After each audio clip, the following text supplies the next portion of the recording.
emechando igoti toko iroka ekiagera arena intwe getareta egototimo kia irigo kenderera morahi asorogendo botamero emechando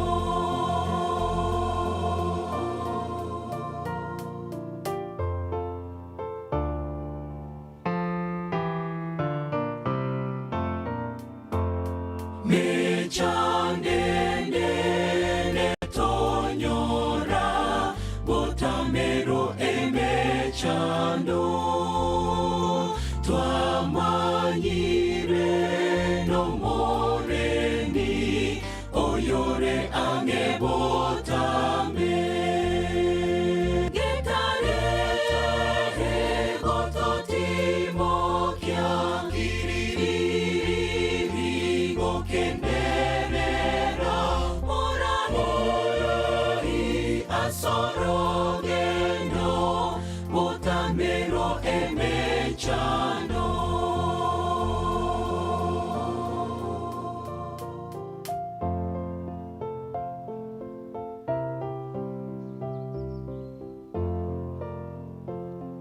Nyasaye nege kengano botamero emechando amatuko sinorwaki oyore ange botame getareta egototimo kia irigo kenderera morahi asorogendo botamero emechando getareta egototimo kia irigo kenderera morahi asorogendo botamero emechando. Munawambia namna gani? Tupitie, tunatoka na huko. We are getting that. The other choir is Kemera coming, and I want to ask those of us who are standing here, mutawacha nafasi nyuma so that the other choirs can be coming. Wasimame nyuma munapoendelea kuimba the last stanza. So create some space nyuma kule so that the next choir now, I'm not singing the Maunga. should be here and the Embassy Mosocho standing behind me. Na unajua wakiwa kijua ngumu tutawaruka. Tunataka kutembea na majira. Sitaki msonge nyuma, nataka msonge mbele so that you create space. Even as you do your last stanza, another choir will be standing nyuma yenu. Ili kamera. Such that by now wangekuwa wameanza wimbo. Ni yenyewe. Unajua chukua microphone zingine ndizo hizi. Unajua hii ni kwaya ya Umbui. Umbui ndio waimbaji wa kanisa wako. Director wa kwaya yako hapa. So tuwape nafasi, tusiwaharakishe.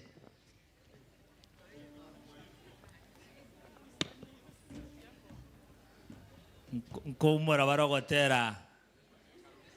Oh, wame-improve kwa uniform. That is what Pastor is saying. Say amen kwa improvement ya uniform. Amen. Amen. Waharakishe, tuharakishe.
Anisikiaye aliye yote, sana litangae wajue wote. Duniani kote neno wapate, atakaye na aje.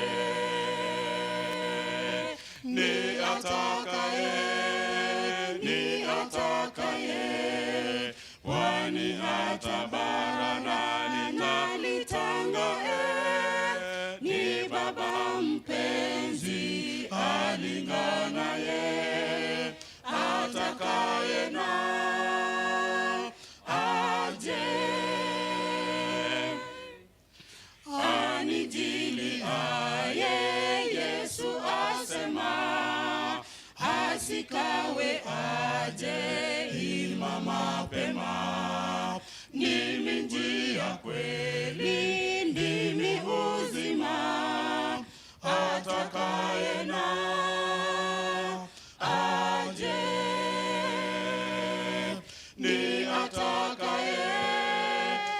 atakaye, pwani hata bara nalitangae. Ni Baba mpenzi alinganaye, atakaye na aje. Atakaye aje, ndiyo ahadi. Atakaye hiyo haitarudi. Atakaye lake ndilo ahadi. Atakaye na aje.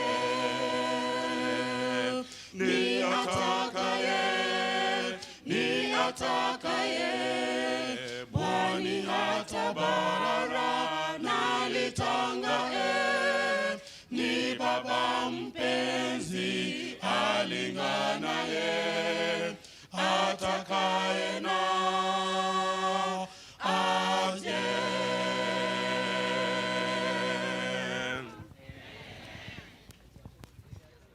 Munasema namna gani? Najua wameimba hadi copy, yaani ile ambayo haijakuwa pre-recorded. Na unajua wanaweza kutoboa maisha stima ikienda. Na wewe anza kujipanga. Watu ambao mnatumia muziki na vyombo, what if electricity iende? Thank you. Sasa we give room to the next. I'm not singing Embassy Mosocho on the other side. Hii ni ya maonga, ni kama watu maonga hujatibiti watu wako. Embassy Mosocho. Behind Embassy Mosocho we have Getare Industrial Area and Itumbe. Ningependa kusema musonge mbele kidogo so that the next will be standing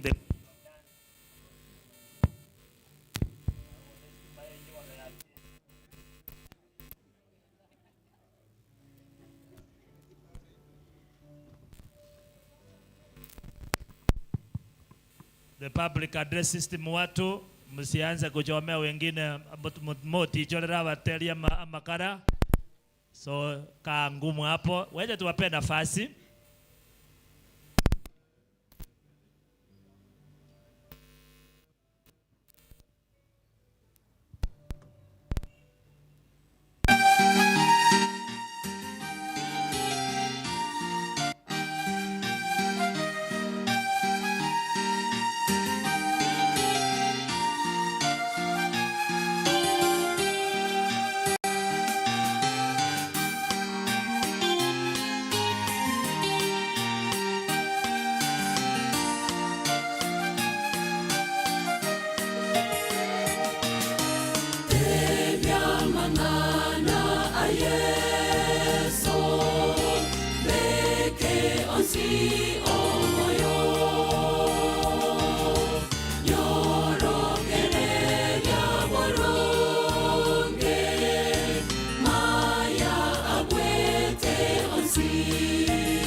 Namna gani? Amen. Amen. Pastor, I want to confirm hakukuwa na Mwakenya ilitumika hapa. Ombui wao walikuwa na Mwakenya nyingi. Hii ni kama wao hawajakuwa na Mwakenya. Tuwape nafasi basi Mosocho next. Getare hawako, so tuna expect industrial area na Itumbe wasimame hapa. So Getare tumewaruka because they are not there. We have industrial area and Itumbe behind me.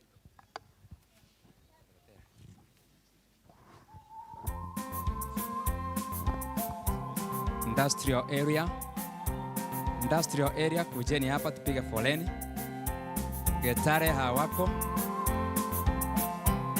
Industrial area.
nyuma yake nataka nione Itumbe. Itumbe. Atuone hizo kwaya mbili pamoja. Songa hapa. Ninalo shuhuda sawa tangu kuamini, ninalo fukuza shaka tangu kuamini, tangu kuamini, tangu kuamini, tangu kuamini, jina lake tasifu, tangu kuamini, tangu kuamini, nitalisifu jina lake.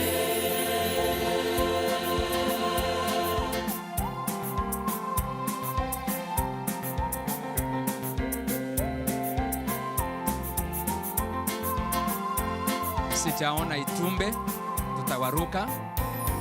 Itumbe, mnasimama sio kukaa, mnasimama kama wanajeshi. Ninalokao tayari tangu kuamini, nililoridhi kwa Yesu tangu kuamini, tangu kuamini, tangu kuamini, tangu kuamini, jina lake tasifu, tangu kuamini, tangu kuamini, nitalisifu jina lake. Tangu kuamini, tangu kuamini, tangu kuamini, jina lake tasifu, tangu kuamini, tangu kuamini, nitalisifu jina lake. Asante sana Embassy Mosocho. Hiyo ndio home church ya pastor. Wanaoingia stage industrial area.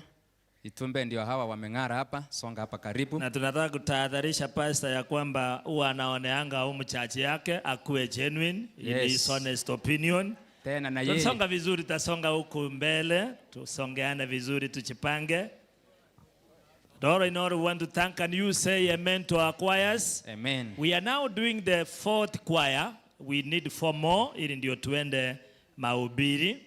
Okay. Tuwape nafasi. Asante.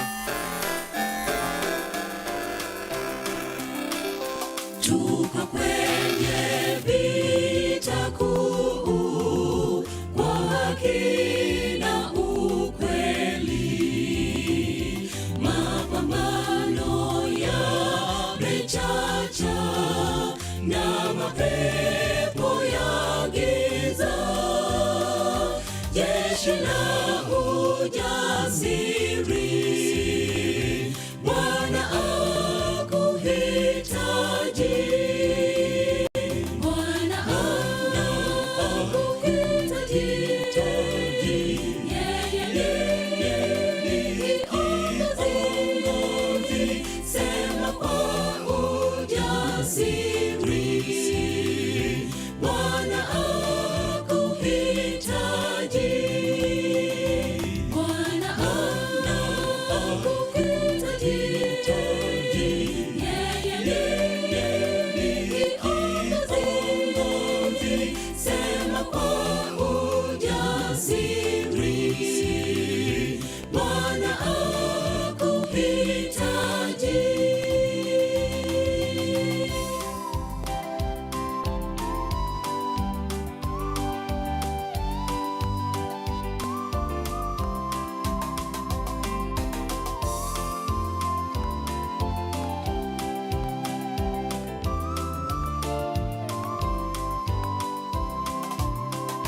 Shetani anatutisha, Mwokozi yuko mbele, hata akituzingira ameshindwa kabisa.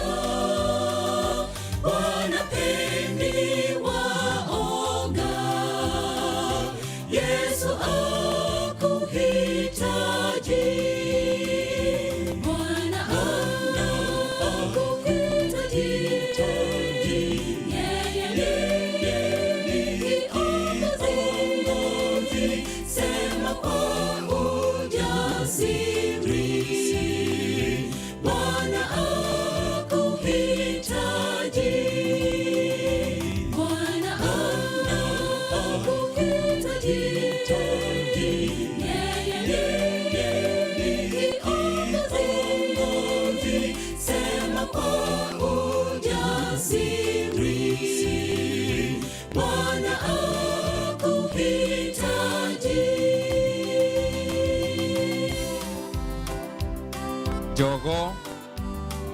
Jogoo Home Church nyuma ya Itumbe. Jogoo. Tutamalizia na church choir ndio itakaribisha mnenaji. Asante. Jogoo. Mungu anatutazama toka kiti cha enzi. Yesu kiongozi wetu, kamwe hatutashindwa. Ushindi ni hakika, Bwana akuhitaji. Bwana akuhitaji. Yeye ni kiongozi, sema kwa ujasiri. Bwana akuhitaji. Bwana akuhitaji. Yeye ni kiongozi, sema kwa ujasiri. Bwana akuhitaji. Nawaambia namna gani? Amen. Only one choir imeimba bila kutumia vyombo, that is a camera. That was powerful. And the pastor want to observe ya kwamba nataka tusonge mbele kidogo ndio tuache nafasi ya wale ambao wanaingia. This choir ambayo imetoka ndio imezungumzia, imeimbia Prosperity Ministry, was a prosperity person, alikuwa anaimba. We want to congratulate you for the same. Tuwape nafasi ni choir ya Itumbe. Sure, there are few, they are well dressed. Wape nafasi.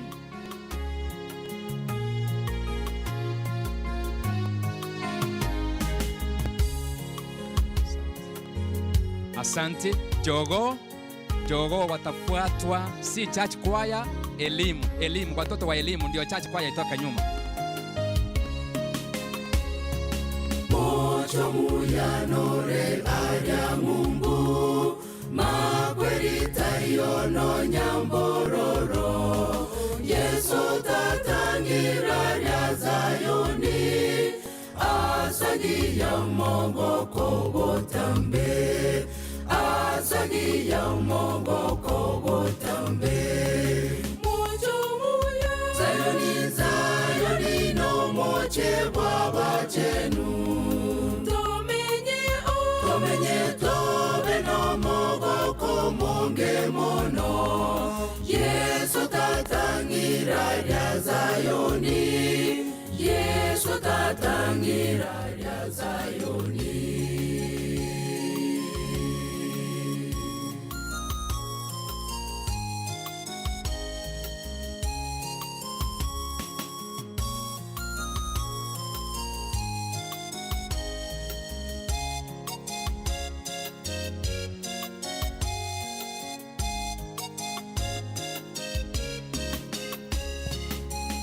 Abaramenyo mucho Zayoni, mbalya babegete yangandabu. Yesonero rabomo basobo, botukomboko baona ende. Botukomboko baona ende. Zayoni no moche baba chenu. Tomenye tobe no mogoko monge mono. Yesu tatangira rya Zayoni. Yesu tatangira rya Zayoni.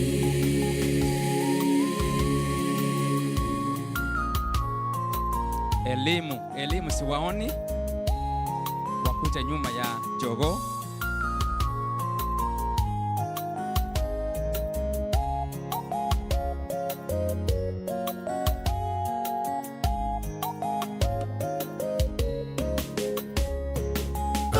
Karigereryo mocho Zayoni, kabano kuganyanso aroro Yesu mwatoko woko nyimoke Elionso omocho Zayoni Elionso omocho Zayoni Yesu mwate woko wakonso omocho Zayoni Nimokinyi karansa soko boko kwao Yesu tatangira lya Zayoni Yesu tatangira lya Zayoni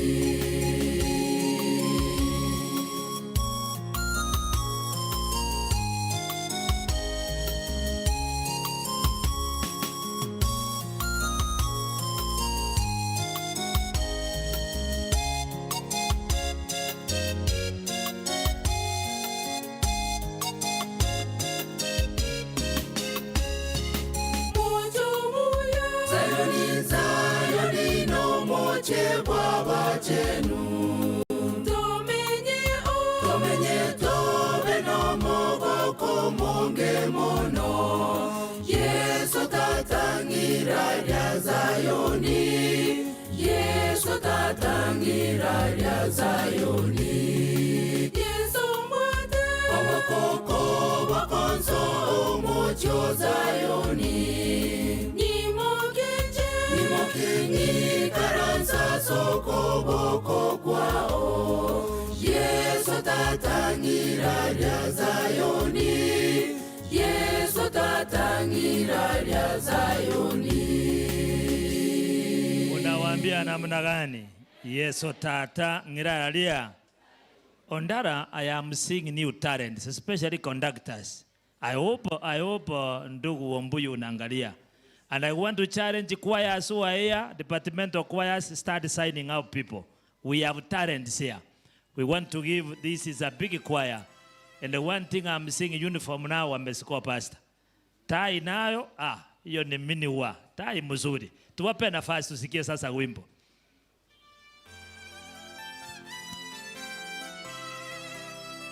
Ukubali ni bora afanye mapenzi yake nawe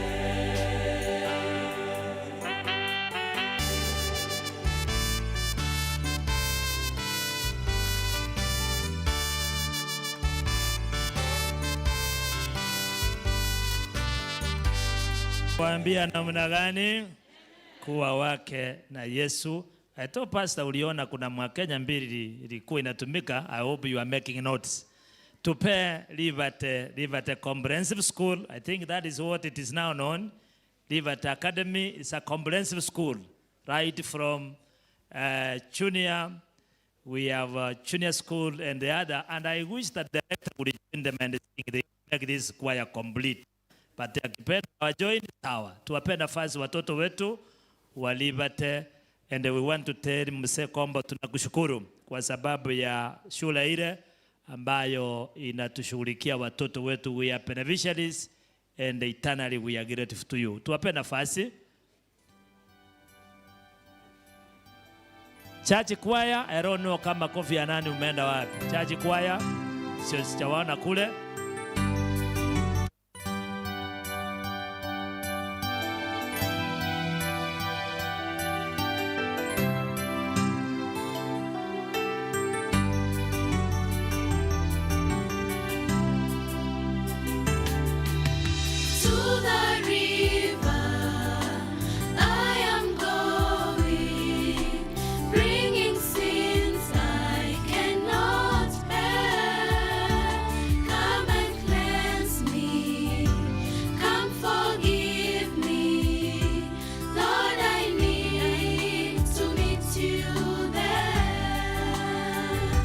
Precious Jesus, I am ready to surrender every care. Take my hand now, lead me closer. Lord, I need to meet you there. Precious Jesus,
Precious Jesus, I am ready to surrender every care. Take my hand now, lead me closer. Lord, I need to meet you there. Precious Jesus, I am ready to surrender every care. Take my hand now, lead me closer. Lord, I need to meet you there. Precious Jesus, I am ready to surrender every care. Take my hand now, lead me closer. Lord, I need to meet you there.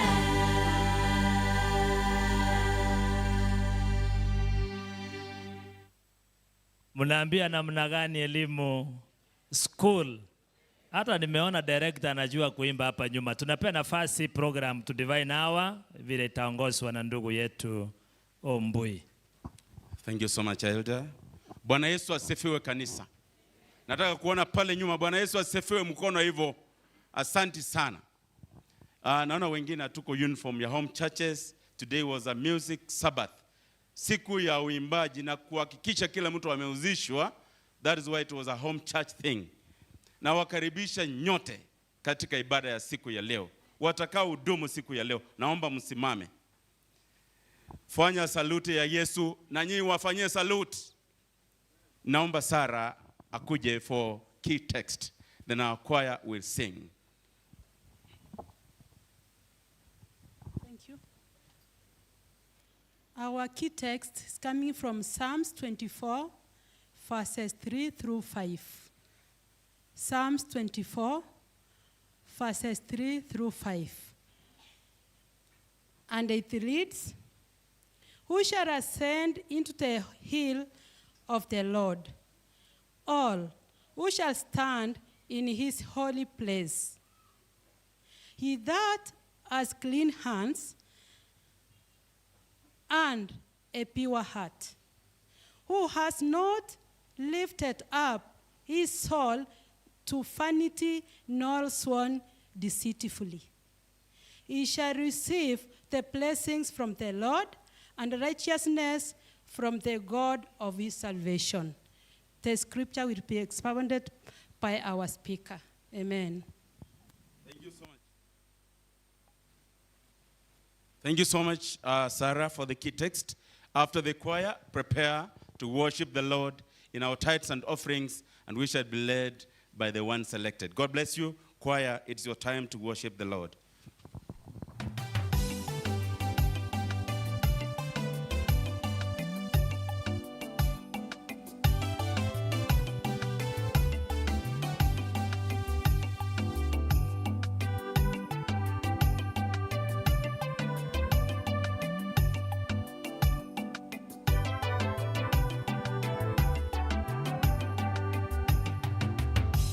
Nyasaye no mutungi agatonga mwanya bantu aso wajani baye Nyasaye no mutungi agatonga mwanya bantu aso wajani baye Nyasaye no mutungi agatonga mwanya bantu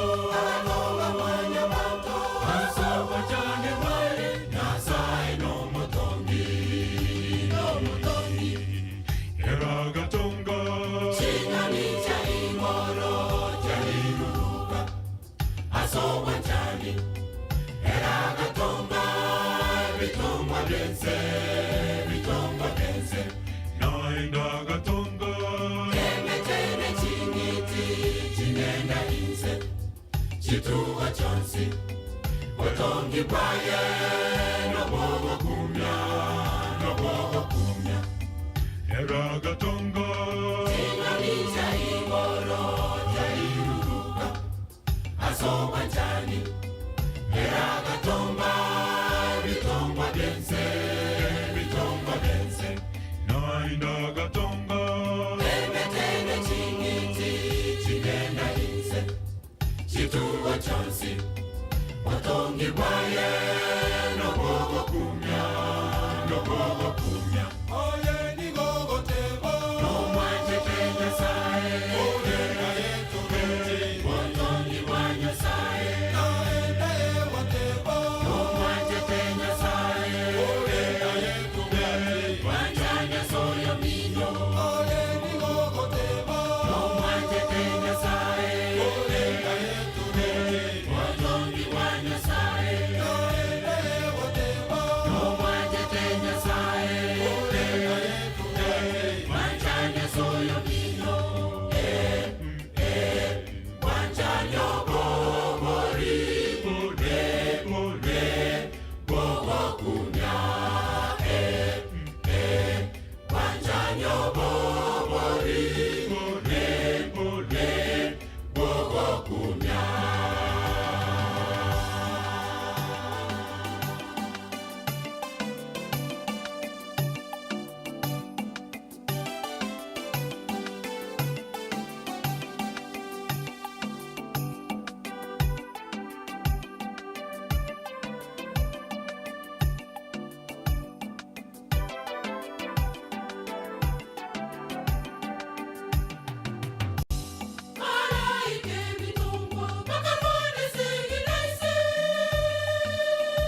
Pakasale yetanyabo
Eragatonga, Bitongwa Bense.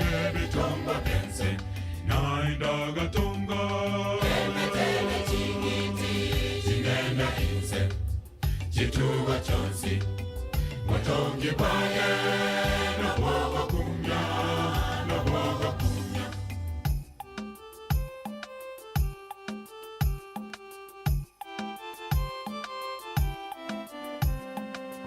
Maibona nkorusyo wanchani eryomba tebye wanchani buna nyasaye arumotongi aso wanchani akabitunga ebitungwa byense nanjebo inaso wanchani eryonga tungwa Maibona nkorusyo wanchani eryomba tebye wanchani buna nyasaye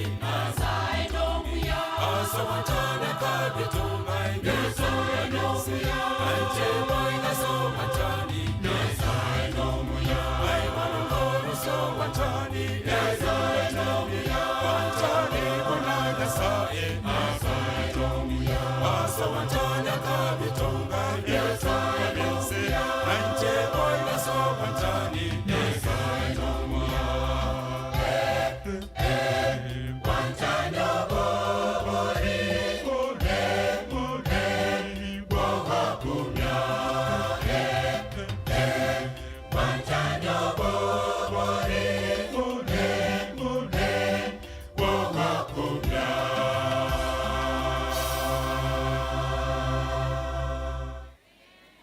Mnaambiaje kwaya jameni? We want to invite our sister for tithes and offerings. And once we do that, we want to request the presence of the ambassadors on stage to praise the Lord. The battalion, I'm told, ambassadors. I wish Kids Schoolboys battalion were here, but today I'm not seeing them here. So we want to request the ambassadors wherever they are, wanafunzi wetu, wale watoto wetu mkuje kwa wimbo.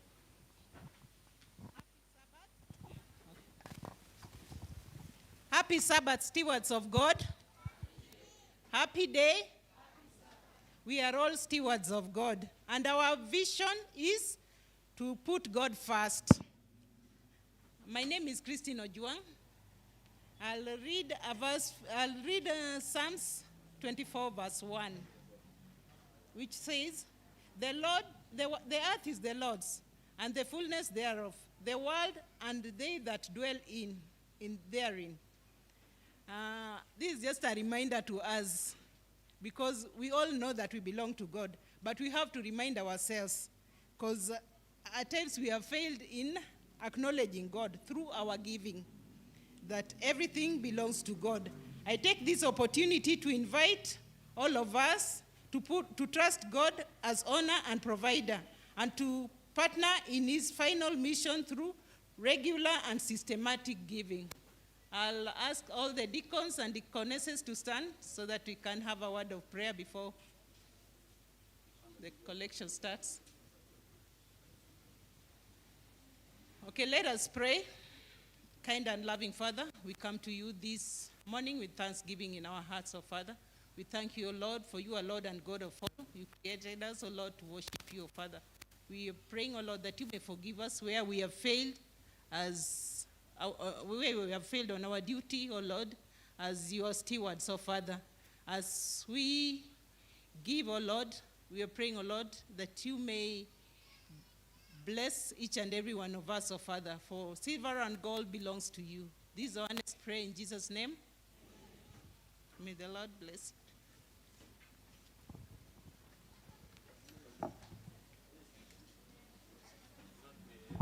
Ambassadors tufanya haraka. Ambassadors tufanya haraka. Number 9 is choristers. Number 9, Mbaji Mfalme. And we want to ask that after the sermon, we are having another set of 8 choirs. And please, home churches who are tunawaita in terms of alphabet. The first alphabet, Kianya Binge, get prepared. Kisi Central, Mirimane, Tangi, Mwembe, Nyamataro, Nyamokenya, Nyanchua, Nyangongo. All those choirs get prepared, and normally we call you in terms of the alphabet. Number 9. Ambassadors means wale wa miaka hii, tafadhali kama mmekaa hapo kuja mwapatie psych, wapatie motisha pande tafadhali. Number 9 is the song. Mbaji Mfalme, vitu vyote vyako ni kwa ukarimu wako nina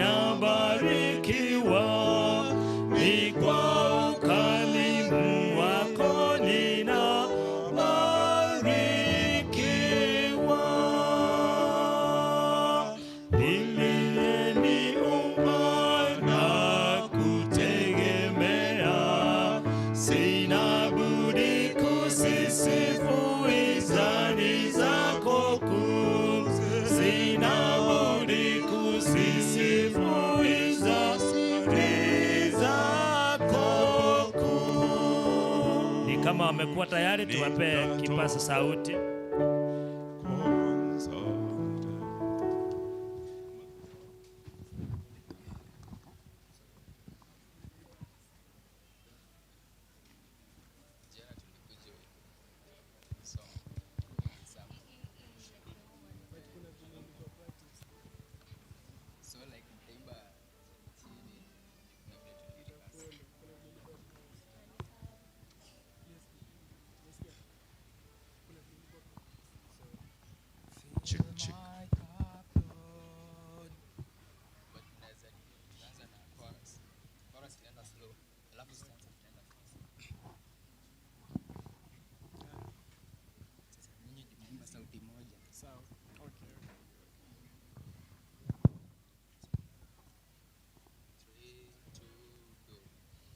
Fill my cup, Lord, I lift it up, Lord.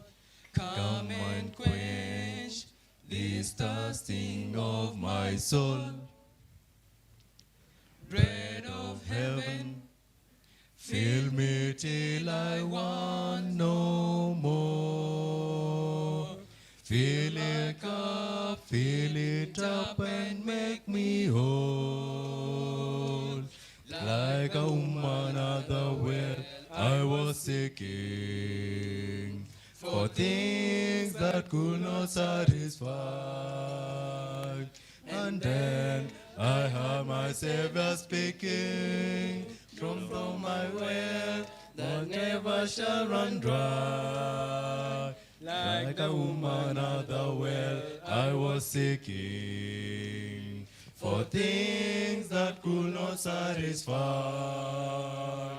And then I heard my Savior speaking from my well that never shall run dry. Fill my cup, Lord, I lift it up, Lord.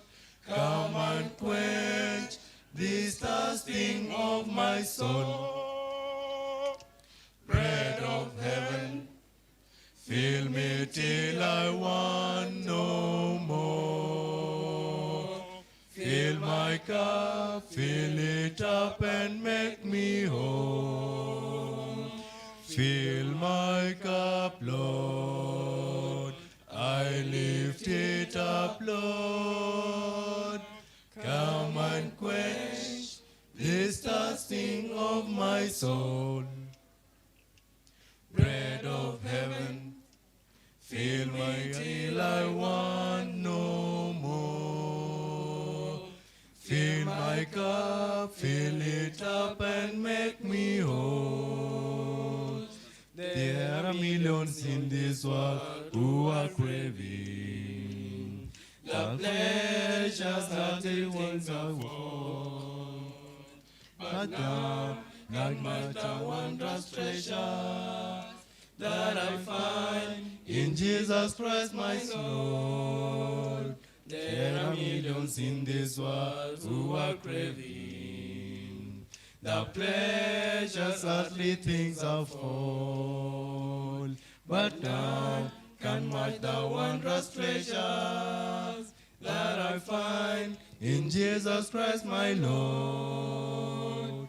Fill my cup, Lord, I lift it up, Lord.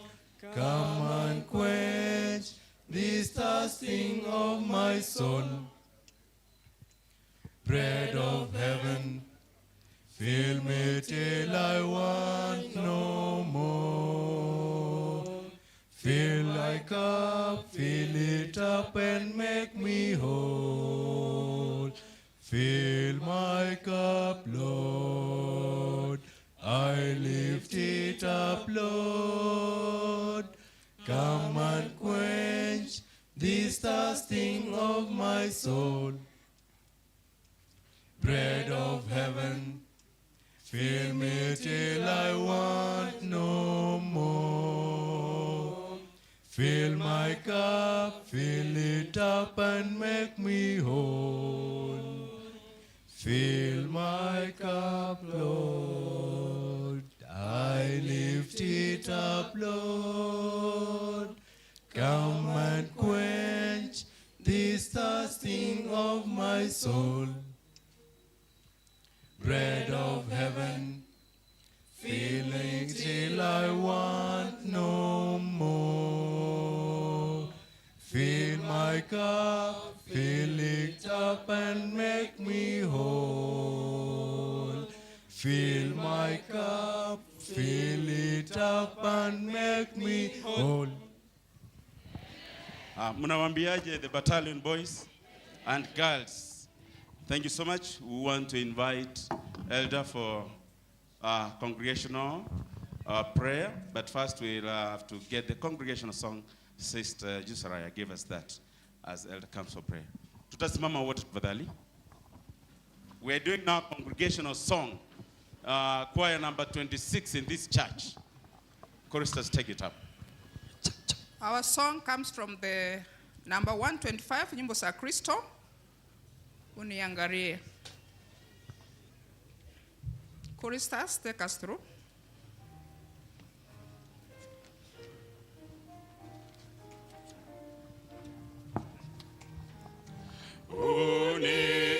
Uniangalie atuambia Yesu aliyetufia msalabani ni uzima hapa utaiba hazina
Tuamini na tuombe.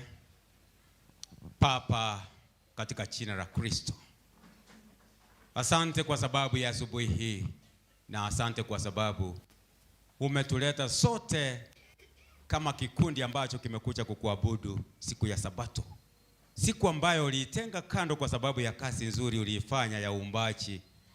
Sisi tukiwa katika hiyo grupu ya uumbaji ambao uliumba siku 6 na siku ya 7 ukaitakasa na ukaiweka wakifu ili watoto wako waweze kuwa wakitakaswa kupitia kwayo.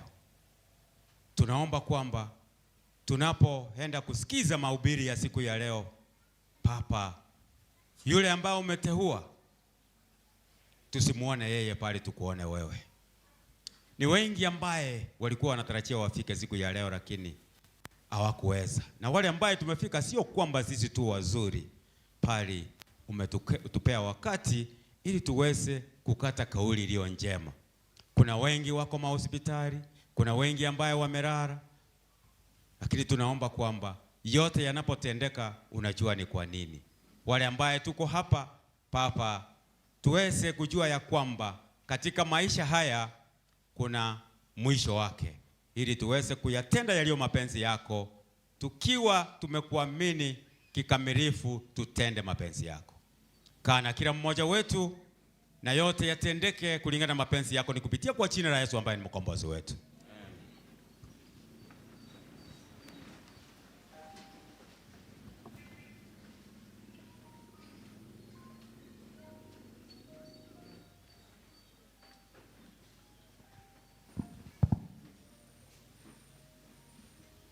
Happy Sabbath.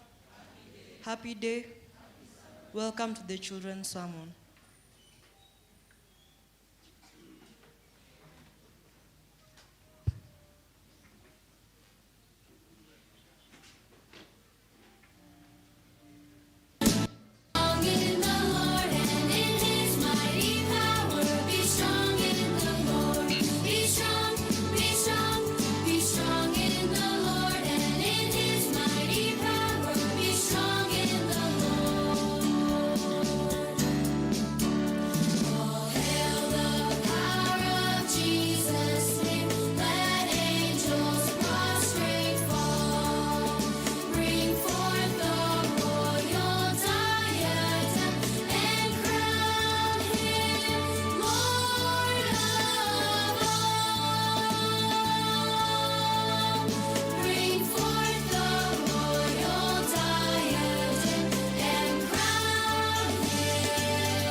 Last week we learned about the runaway slave. Today we are going to learn about keep up your courage. Again, keep up your courage. From the book of Hebrews presented by the real-time class. Welcome. The letter to the Hebrews was written to the Jews who had accepted Christ as their Savior. Paul sought to confirm the faith of these dear people and help them to keep up their courage. We must pay close attention to what we have heard, lest we drift away from it. Take care, brethren, lest there be in any of you an evil, unbelieving heart, leading you to fall away from the living God. They needed to think more about Christ and his sufferings, and how he had been crowned with glory and honor. Since we have a great high priest who has passed through the heavens, Jesus, the Son of God, let us hold fast our confession, for we have not a high priest who is unable to sympathize with our weakness, but one who is in very respect has tempted as we are, yet without sinning. Let us then with confidence draw near to the throne of grace, that we may receive mercy and find grace to help in time of need. To encourage them to hold on to the truth they had learned, he reminded them of the great heroes of the past who had stayed true to God no matter what the cost. By faith, Abel gave the right sacrifice even though it meant his death. By faith, Noah built an ark when nobody had ever heard of rain. By faith, Abraham, required to give his only son Isaac as a sacrifice, obeyed without questioning the strange command, believing God could raise him from the dead. By faith, Isaac asked future blessings on Jacob and Esau. By faith, Jacob blessed the sons of Joseph. By faith, the people of Israel crossed the Red Sea. It was a long list, but not long enough. What more shall I say? For time would fail me to tell of Gideon, Barak, Samson, Jephthah, of David and Samuel, and the prophets who through faith conquered kingdoms, enforced justice, received promises, stopped the mouths of lions, quenched raging fire, escaped the edge of the sword, won strength out of the weakness, became mighty in war, put foreign armies to fight. Some were tortured, others suffered mocking and scourging, and even chains and imprisonment. They were stoned, they were sawn in two, they were killed with the sword. Then went about in skins of sheep and goats, destitute, afflicted, ill-treated, of whom the world was not worthy, wandering over deserts and mountains, and in dens and caves of the earth.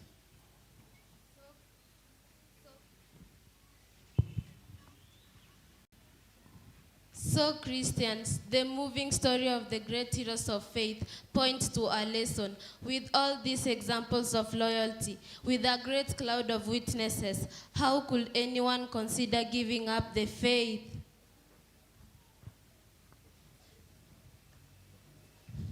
Listen to these children of God. Let us lay aside every weight and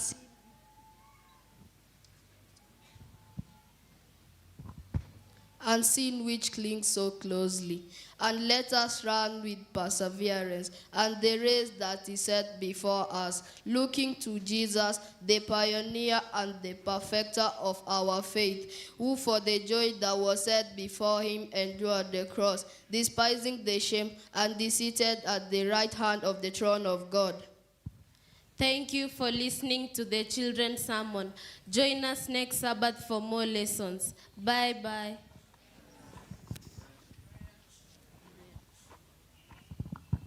Let's believe and pray. Our kind and everlasting Master in heaven, Father, we thank you for this day. We thank you for helping us listen to the children's sermon. Now, as we are going to continue with the sermon, be with us now and forevermore. I pray this short prayer. In Jesus' name I pray. Amen.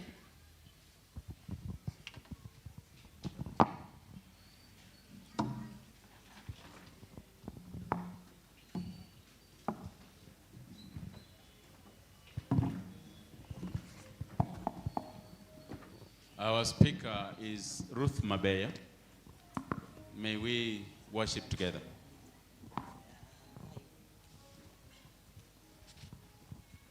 Happy Sabbath. Happy day. I'm privileged today and so humbled to be in the presence of God. Nanyenyekea siku ya leo kuwa miongoni mwenu na mbele za Mungu. Kisii Central is my church. Kanisa la Kisii Central ni kanisa langu.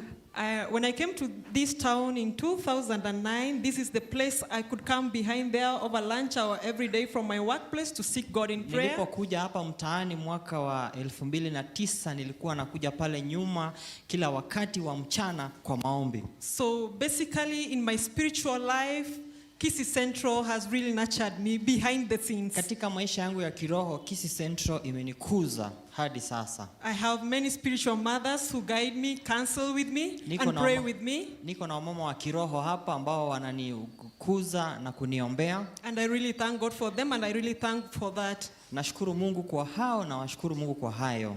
And standing beside me is my cousin, he's my blood cousin. Aliye kando yangu ni binamu yangu. So I'm so humbled and privileged that today we are together serving the Lord in this pulpit. Tunafurahi kuhubiri pamoja kama familia mbele yenu. We thank God for that. Tunashukuru Mungu kwa hayo. Uniangalie atuambia Yesu aliyetufia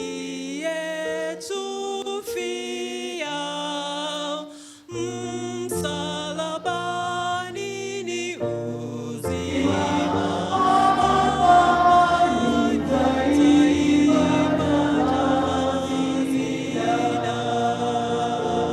Oh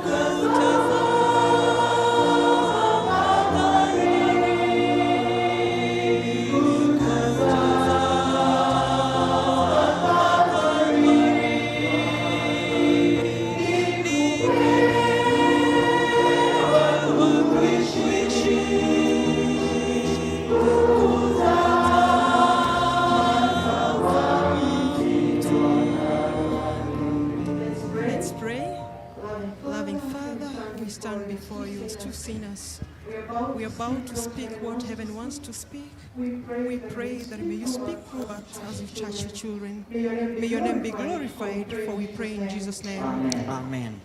Katika in our banners, in our church banners that were going throughout the WhatsApp groups, Katika banners zile ambazo tulitumia kanisani, our theme was God-centered worship. Mada yetu ilikuwa ibada iliyoongozwa na Mungu. Question is, why God-centered worship? Mbona tuwe na ibada hii inaongozwa na Mungu? Someone will sit and ask a question. Mtu ataketi na kuuliza swali. We came to seek God. Why are you talking about God-centered worship? Is there anything else we came for? Tulikuja kumwabudu Mungu. Mbona unazungumzia ibada inayozungumzia kuhusu Mungu? I want us to just pause for a moment and ask yourself a question. Ningependa tukitafakari kwa muda mfupi na tujiulize swali. While you are preparing to come to worship today, ulipokuwa unajiandaa kuja ibada ya leo, what was your main aim? Je, lengo lako lilikuwa lipi? You came just to sit here and listen to music and go home. Ulikuja kuketi hapa na kusikiza nyimbo na kuelekea nyumbani. You just maybe someone came and brought the children and drove out of the church. Mwingine alileta watoto akawafikisha kanisani akarudi nyumbani. Someone came because they are leaders in the church. Wengine walikuja kwa vile ni viongozi kanisani. And they do whatever they are supposed to do and go home. Na wanafanya kile wanastahili kufanya na kurudi nyumbani. Someone came because they bought a new dress. Mwingine alikuja kwa sababu nguo yake ni mpya. So that as they pass around and up and down the street will see them. Ili atakapopita pita watu waone hapo na nguo mpya. And by the way, it's quite dangerous why most of us come to the church of God, because we will live empty the way we came. Ni hatari sana jinsi tunavyokuja kanisani, maana tunaweza kutoka tupu kuelekea nyumbani. Because whatever you came for, you will find it. Kwa kile ambacho ulikuja kufanya umekipata. Because the Bible says when the Son of Man came to worship the Lord, Biblia inasema wakati mwana wa Adamu alikuja kuabudu Mungu, even the devil came. Hata ibilisi alikuja. Why did he come? Mbona alikuja? And even as we gather today, the devil comes. Tunapokusanyika siku ya leo, hata shetani alikuja. So the question is, why did you come? If you find that answer, then we are good to go. Swali ni kwamba mbona ulikuja? Ikiwa utapata jibu la swali hilo, basi tumemaliza ibada. Why I'm so insisting on this? Kwa maana ambao ninazingatia hili, if I came to find something to criticize in the church of God, ikiwa nilikuja ili niweze kudokoa mambo kanisani, the devil will give you everything to criticize about the service. Shetani atakupa kila aina ya jambo unalohitaji ili kukritiki mambo ya kanisa. If you came with your new dress, ikiwa ulikuja na nguo yako mpya, the devil will gather your friends, they will tell you how smart you look like. Shetani atachukua nguvu zake na kuambia unaonekana vizuri na utapata hilo. Why do we come to worship the Lord? Mbona tunakuja kuabudu ibada kanisani? Let's turn to the book of Psalms chapter 24. Tuingie kitabu cha Zaburi 24. And the Bible says, na Biblia inasema, that is verses 3 and 4. 3-4. Who may ascend to the mountain of the Lord? Ni nani atakayepanda katika milima wa Bwana? Who may stand in his holy place? Ni nani atakayesimama katika patakatifu pake? This psalm is believed to be written from the book of 1 Samuel chapter 20, chapter 6. Aya hii inatokea Samueli ya kwanza aya ya 6. Which says that when the children of Israel with the Philistines had taken the tabernacle of the Lord, inavyosema wana wa Israeli na Wafilisti walichukua mandhari ya Mungu, while the whatever was in Ekron, how do we call it? The Ark of the Covenant was in Ekron.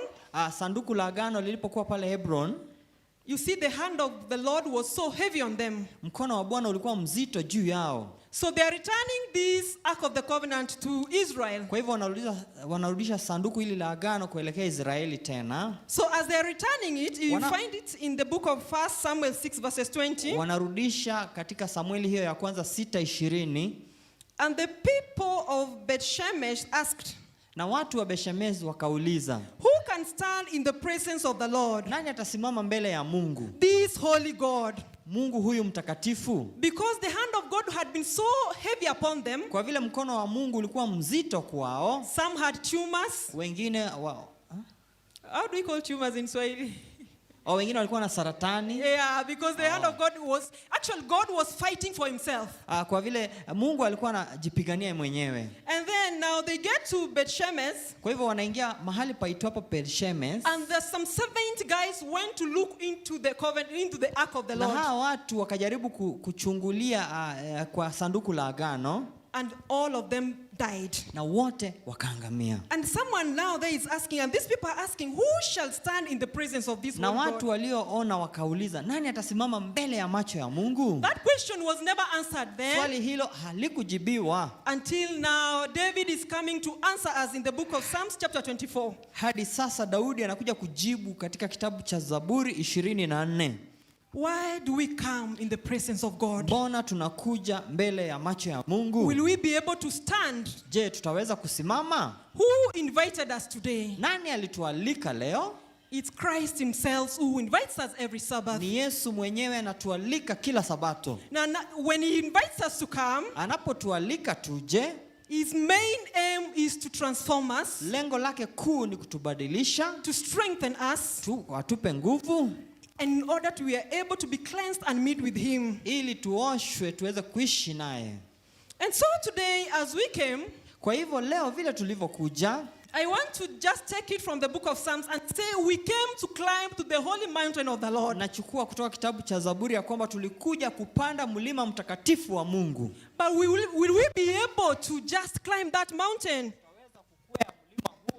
Will we be able to just come to the mountain of the Lord? Je, tutaweza kukwea mlima huo wa Mungu? Because if we are able to, ikiwa tutaweza, then Psalm 24 verse 5 will be ours. Kwa hivyo Zaburi 24:5 itakuwa yetu. They will receive blessings from the Lord. Atapokea baraka kutoka kwa Bwana. And a vindication from their Savior. Na haki kwa Mungu na wokovu wake. But the question is, na swali ni hili, will we be able to get into that holy mountain? Je, tutaweza kufikia mlima huo mtakatifu? Today is a music Sabbath. Siku ya leo ni siku ya nyimbo. And when we talk about God-centered worship, na tunapozungumzia kuhusu ibada inayozingira kiini cha Mungu, our main goal is to meet with our Savior. Lengo kuu ni kumpokea Yesu Kristo. What can make you not to meet him? Je, ni nini kitakuzuia usiungane naye? You see, when I came to Kisii those years back, nilipokuja mtaani Kisii miaka iliyopita, I got to my church. Niliingia kanisani mwangu. And then I was chosen as a treasurer. Nilichaguliwa kama mweka hazina. I was a deaconess. Nilikuwa deaconess, shemazi wa kike. Na chief chorister. Anayesimamia waimbaji. And then we were 2 choristers. Na tulikuwa waimbishaji wawili. We were 2 treasurers. Tulikuwa waweka hazina wawili. And I'm happy to see one of them in the congregation today. Ninafurahi kuona mmoja wao miongoni mwenu siku ya leo. And then the funny bit of it, all of us were so green in the issues of treasury and in the issues to do with the choristry and all these things. Jambo la kushangaza, tulikuwa wageni katika kiwango hicho cha kuweka hazina pia na kuimbisha. So I was so engrossed in these activities. Nikaingiliwa na mambo haya. Until to some level I was so empty. Hadi wakati mwingine nikakosa cha kufanya. Why am I saying so? Mbona ninasema hivyo? We may serve in these activities and these roles that God has given us. Tunaweza tumikia kwa viwango hivi Mungu ametupea. And we miss God. Na tukose kumuona Mungu. Because in the morning when you come to church, kwa sababu asubuhi unapokuja kanisani, we will pick the envelopes and give them round. Tulikuwa tunachukua bahasha tunapeana hapa na pale. By the time the lesson teachers are finishing, baada ya walimu wa leseni kumaliza, you are there singing. Uko hapa mbele kuimba. By the time that you finish singing, utakapomaliza kuimbisha, you are carrying the tithes and offering to the treasury room now to count. Unabeba zaka na sadaka kuelekea chumba cha kuhesabu. You will count the money up to the evening. Utahesabu hizo pesa hadi jioni. You take to the strong room. Unapeleka pale mahali pa kuziweka. All this time, where is God? Wakati huu wote Mungu yuko wapi? You revived. Je, umeendeshwa vipi? The positions in the church are good. Vyeo katika kanisa ni vizuri. But if you focus so much of them, you may think you are so close to God. Ukiviangazia sana utadhani uko karibu na Mungu. And you are yet far away. Ilhali uko mbali na Mungu. The question is, swali ni hili. How do you see God? How do you meet your God in these activities? Je, unamuonaje Mungu? Unakutanaje na Mungu katika What vyeo is your hivi? main focus when you come? Lengo lako kuu ni lipi unapokuja? I remember one day, nakumbuka siku moja, I knelt in my house. Nikapiga magoti nyumbani kwangu. I told God, nikamwambia Mungu, I have served you for almost 7 years now. Nimekutumikia karibu miaka 7. I'm so empty. Mimi ni tupu kabisa. Why am I saying this? Mbona nasema hili? As you focus more on these positions, unapoangazia katika vyeo vya kanisa sana, there is some pride that comes in. Kuna majivuno ambayo yanakuja. Because you tend to think like they cannot do anything without me. Unafikiria kwamba kanisa haliwezi kuendelea bila wewe. Because you are everywhere and all over. Kwa sababu wewe uko kila mahali na kila mahali. And you miss God. Na unamkosa Mungu. You go empty every Sabbath home. Unarudi tupu nyumbani kila Sabato. The question is, swali ni hili. What was your main aim when you woke up to church this morning? Lengo lako kuu lilikuwa lipi ulipoamka kuja kanisani asubuhi ya leo? My main aim is to ascend to the holy mountain of the Lord. Lengo langu kuu ni kukwea mlima mtakatifu wa Mungu. But another question is, swali lingine ni hii. In Exodus chapter 19, Kutoka 19, there are these children of Israel. Kuna hawa wana wa Israeli. They have gone to meet their God. Walienda kuona Mungu wao. And as they go to meet God, wanapoelekea kukutana na Mungu, they are given some requirements on how to go and meet their God. Wanapewa maagizo jinsi watakavyokutana na Mungu. They were supposed to consecrate themselves. Walistahili kujitakasa. Wale walikuwa na dhambi, waoge, wale walikuwa waoshe mavazi yao and all that. Amen. So that they go and meet their God. Ili waende kwa kukutana na Mungu. But you see, they get to the mountain. Lakini walipofika mlimani, waliambiwa Musa, we are not going there. Waliambia Musa, hatuwezi kufika. Go on our behalf. Enda kwa ajili yetu. Why? Mbona? They were not ready to meet him. Hawakuwa tayari kukutana naye. Na ndivyo tunakuja kanisa every Sabbath. Yes. We are never able to meet our God. Hatukutani na Mungu hata Sabato tunapokuja. We come empty. Tunakuja tupu. And we go back empty. Tunarudi tupu. But remember, God is the audience in the meeting. Lakini kumbuka Mungu ndiye muongozo, kama muongozo katika ibada ya kila wakati. He is the one who has given you life and enabled you to come. Yeye ndiye aliyekupa maisha na kukuwezesha kufika hapa. And so he plans your life in a manner that anapanga maisha yako kwa jinsi in the worship you might meet him in a particular hour. Katika ibada unaweza kutana naye kwa wakati fulani. In a particular moment. Wakati wasaa fulani.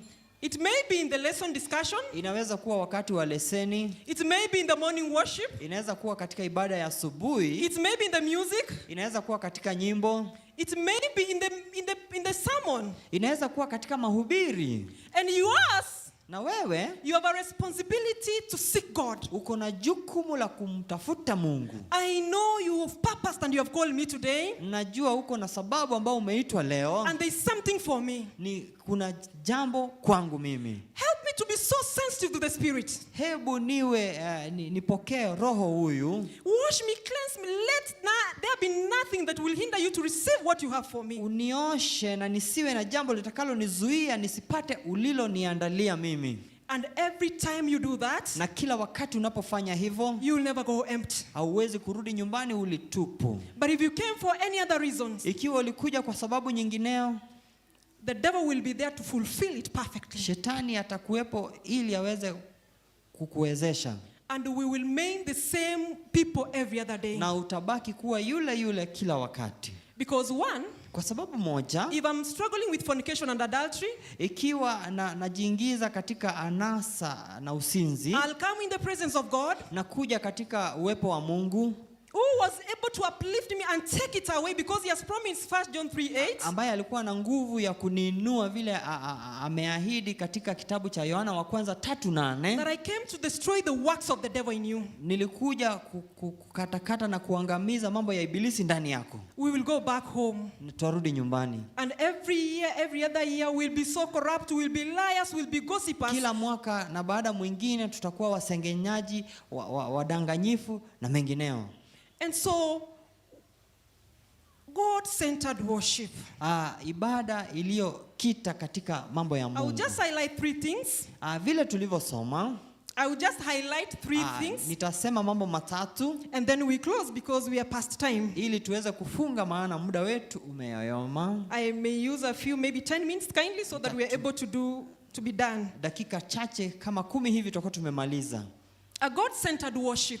Ibada iliyokita katika mambo ya Mungu. It starts and ends with God. Inaanza na kumalizika na Mungu. You begin with God. Unaanza na Mungu. You finish with God. Unamaliza na Mungu. You don't allow anything to disrupt you from this particular issue of seeking God and finding God. Hairuhusu mambo yoyote yaingilie katika lengo lako la kumtafuta Mungu. And we are the audience. Na sisi ndio we are not the audience. Sorry, we are not the audience. Sisi sio walio wanaosikiza. It's God who is the audience. Mungu ndiye anayesikiza. For example, if Ruto calls all of us today, ikiwa mheshimiwa Ruto atatuita sote siku ya leo, by name, kwa jina, we'll be so sensitive to listen to what he's saying. Tutasikiza kwa makini kila ambacho anazungumza. And if we had an issue to tell him, we will want to go near to him to get to ikiwa tungekuwa na jambo la kumwambia, tungejaribu kuwa karibu naye ili tuweze kumwambia. And that is God who has called us today. Na ni hivyo ndivyo Mungu ametuita leo. When we look for him seriously and honestly, tunapomtafuta kwa makini na kwa hakika, in a worship Sabbath like today, katika ibada ya Sabato kama leo, we find him. Tunampata.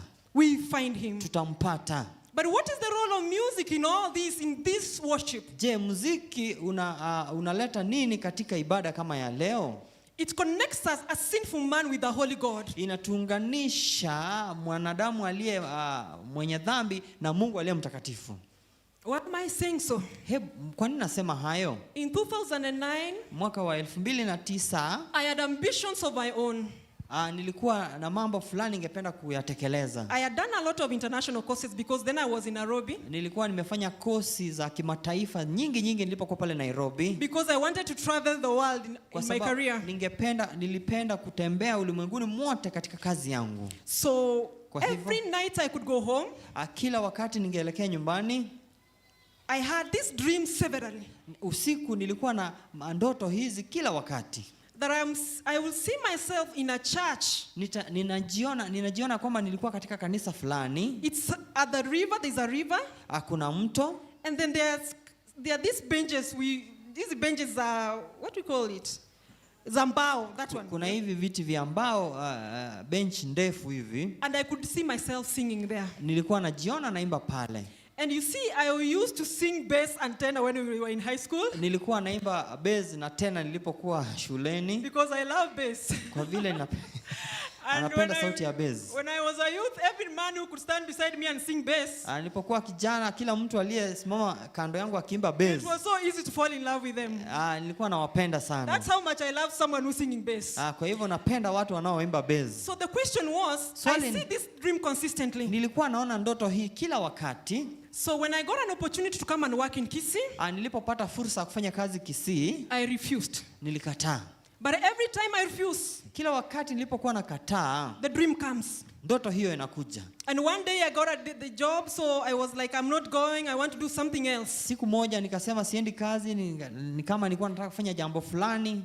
But I find myself in that church that I used to see in my dream. Nikajipata katika kanisa hilo nililokuwa naliona katika ndoto yangu. And I get myself in choristry. Ninakijipata mwenyewe naimbisha.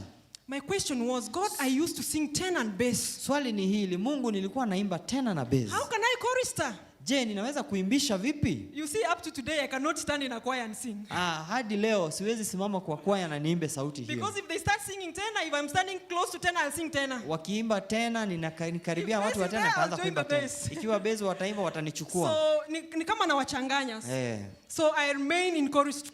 Nikabaki katika uimbishaji. So God in his mercies, Mungu katika huruma zake, he brought a mentor to me. akaleta anayenifunza kwangu. She's an old lady.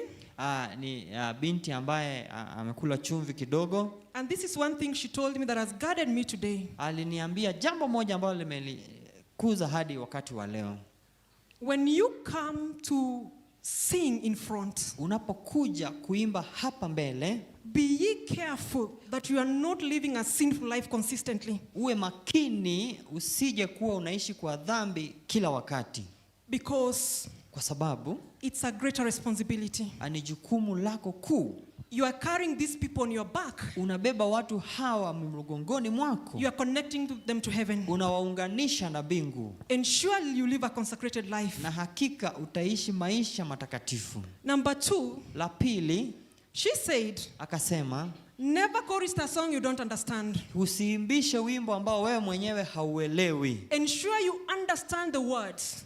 Hakikisha unaelewa maneno ya wimbo huo. Try as much as possible to live to the words. Jaribu uishi kulingana na maneno haya wimbo huo. Because that music will be very powerful. Kwa sababu muziki huo utakuwa wa nguvu zaidi. Another thing she told me, jambo lingine aliloniambia, you may find yourself chorusing 4 of you or 5 of you. Unaweza kujipata mnaimbisha karibu 3, 4, 5. They may never understand. Huwezi kuelewa. When the chorister roster is out, wakati mwongozo ratiba ya waimbishaji inatokea, intercede for them the whole week. Waombe juma zima.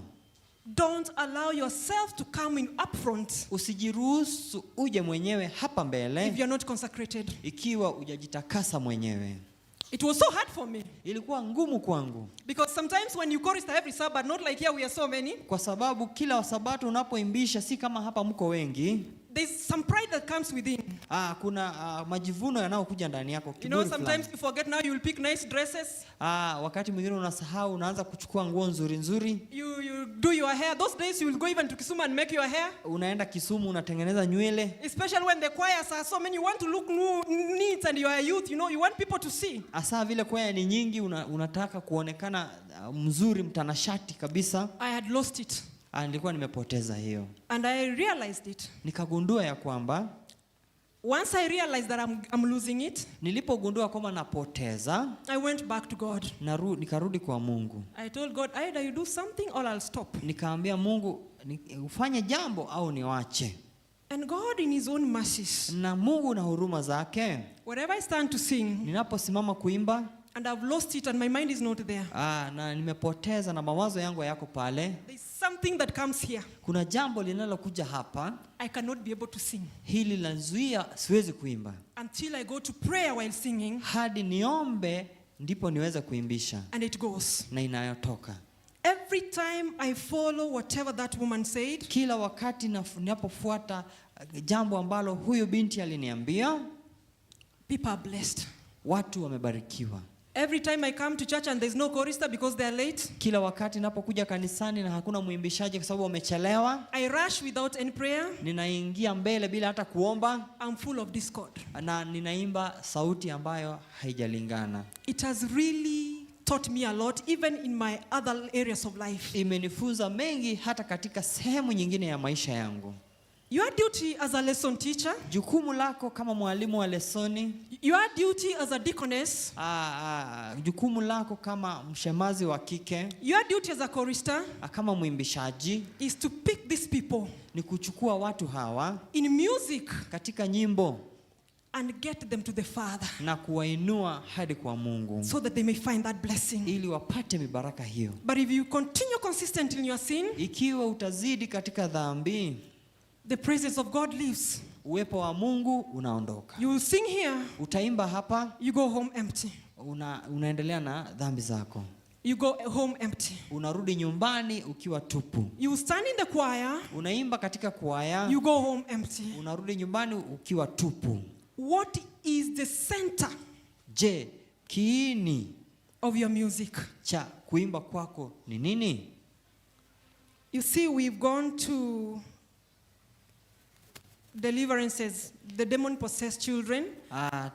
Tumeenda katika ile sehemu ya kuponya walio chukuliwa na mapepo. And sometimes you pray and pray. Na wakati mwingine unaomba na tena unaomba. You're tired. Unachoka. We sit down. Unaketi chini. We pick our hymns. Tunachukua nyimbo zetu. We sing. Tunaimba. And that's how most of them are delivered. Na hivyo ndipo watu wengi wanaokolewa kutoka kwa mapepo. That's the power of music. Hiyo ndio nguvu katika nyimbo. When we focus everything on God, tunapotazamia kila jambo kwa Mungu, when we focus our worship to God, tunaangazia ibada yetu kwa Mungu. Everyone comes in from the gate. Kila mtu anaweza ona kutoka kwa lango kuu, asking themselves, anajiuliza, will I be the one that will hinder God from coming down and bless his people? Je, ni mimi nitazuia Mungu ashuke na kubariki watu hawa? Is there a sin in my life that will hinder the presence of God from his people? Kuna dhambi ndani yangu ambayo itazuia watu wa Mungu wasione uwepo wa Mungu? If I stand in the choir, ikiwa nasimama katika kwaya, the question should be the same. Swali ni hilo hilo. If I'm treasurer of the church, ikiwa mimi ni mweka hazina, the question is the same. Swali ni hilo hilo. That is very important in our walk. Hilo ni muhimu katika kutembea kwetu na Mungu. As I finish, napomaliza, I want to call upon the Amo Dokamo choir. Ningependa kuita kwaya ya Dorkamo as they stand here. Unaposimama hapa. And I will leave the reason why I called them. Nitasema sababu ambayo nimewaita. We go back to our verse. Turudi katika fungu letu. Who may ascend to the mountain of the Lord? Nani atakayepanda katika mlima wa Bwana? The one whose hands are clean. Ni yule ambaye mikono yake ni safi. And their hearts are pure. Na nyoyo zao ni safi. Ensure when you come to the presence of God. Hakikisha unapokuja mbele ya Mungu. By the help of Christ, because there's nothing we can do without Christ. Hamna jambo tutakalolitenda bila Kristo. To ensure you are pure. Hakikisha ya kwamba wewe ni msafi. And your hands are clean. Na mikono yako ni misafi. And then we will see what Psalms chapter 24 verses 5 says. Na utapokea 24 hiyo Zaburi 5 inasema. They will receive the blessings from the Lord. Atapokea baraka kutoka kwa Bwana. And a vindication from their God. Na haki ya Mungu na wokovu wake. Why did I call this choir today? Mbona niliita kwaya hii siku ya leo? When I'm so down. Wakati niko chini. And I really want to get somewhere I can speak to my God. Na nipate kuwa karibu na mahali ndaweza zungumza na Mungu. I don't want to be in my church. Sitaki kuwa kanisa langu. I come to this church. Nakuja kanisa hili. And my lesson class is behind there. Na darasa langu la leseni ni nyuma pale. And one day I came. Na siku moja nilipokuja, I was so disturbed in my spirit. Nilikuwa nimechukizwa sana na roho wangu. So I wanted someone to encourage me. Nilitaka mtu aniweze kunipa moyo. But as I was in the class lesson, nilipokuwa katika darasa la leseni, I was never encouraged. Sikupata kutiwa moyo. So I kept on calling God. Nikazidi kumuita Mungu. You told me to come here today. Uliniambia nije hapa siku ya leo. You had a word for me. Ulikuwa na jambo nami. God speak to me. Mungu zungumza nami. And that day pastor was preaching. Na siku hiyo mchungaji alikuwa anahubiri. And the topic was, it was not my idea. Mada hiyo ilikuwa sio kuamua kwangu. So I sio wazo langu. And all of a sudden, na ghafla, pastor calls this choir. Mchungaji akaita kwaya hii. And that day I don't know whether God was using them, but I know God was using them because of me. I don't know about the others. Najua Mungu alikuwa anawatumia kwangu, sijui kwa wengine. And then they sang a song. Waliimba wimbo. I'm a chorist, I sing it every day. Mimi ni mwimbishaji, naimba kila wakati. But that day I found tears coming out of my eyes. Siku hiyo nikapata machozi yanatoka kwa macho yangu. I really cried. Nikalia sana. I told God, I choose to trust in you. Nikamwambia Mungu, nachagua kukuamini wewe. And wherever I went home, na wakati wowote nilipoenda nyumbani, whatever I was praying for that day, jambo nililokuwa naliombea siku hiyo, it was solved. Ilitatuliwa. I don't know how you will sing it today. Sijui mtaimba aje leo. But that day you were smiling. Siku hiyo mlikuwa mnatabasamu. I had seen people who have trusted in their God. Niliona watu ambao wamemtumainia Mungu. As you were saying, tegemea salama bila hatari. These ones were smiling. The men were smiling. Watu wote walikuwa wanatabasamu. The women behind there was one of them, I saw her today in the choristry. She was so smiling. Wanawake walikuwa na tabasamu. So I saw if they have trusted God and they are smiling. Ikiwa wamemtumainia Mungu na wanatabasamu, I also smile back home. Hata mimi nitabasamu nyumbani huko. You may not know the impact you create in music. Hamjui yale ambao mnayatenda kwa kuimba. How people are blessed wherever they are seated. Vile watu wanabarikiwa mahali wameketi. But whenever we get to heaven, tunataka mbinguni, wherever we'll do it rightly, tutafanya hivyo. God will bless us and men will be in heaven because of our music. Mungu atatubariki na tutakuwa mbinguni kwa sababu ya wimbo. And may God bless you. Mungu awabariki.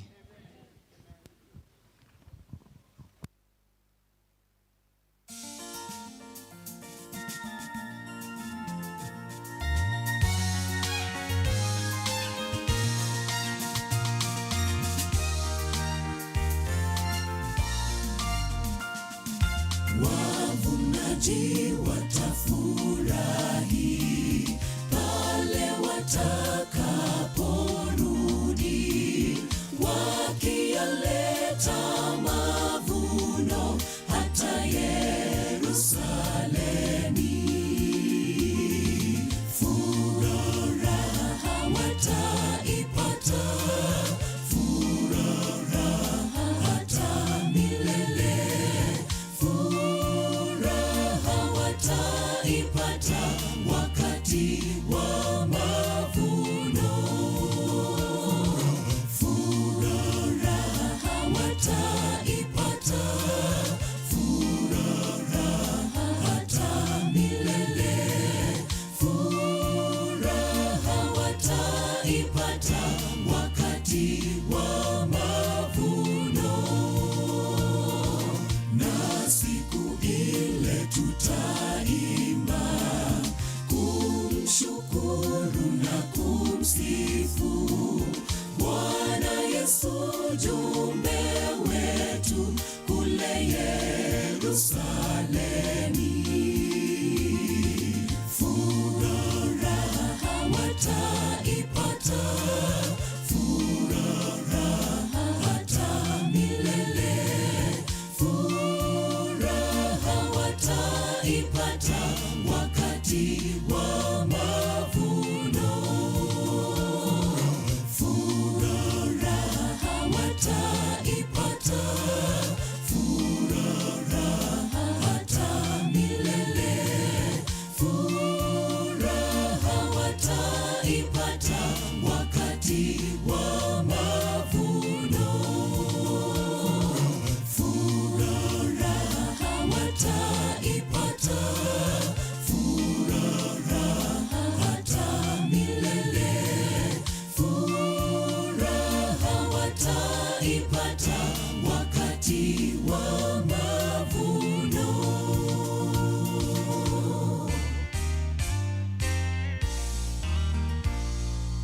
Furaha gani na ushiriki nikimtegemea Yesu tu. Baraka gani tena amani nikimtegemea Yesu tu. Tegemea salama bila hatari.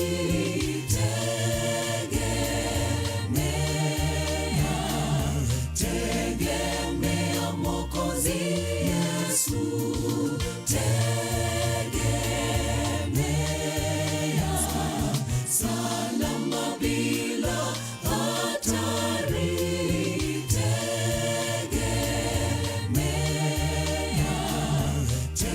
Tegemea Mwokozi Yesu. Nitaiweza njia nyembamba nikimtegemea Yesu.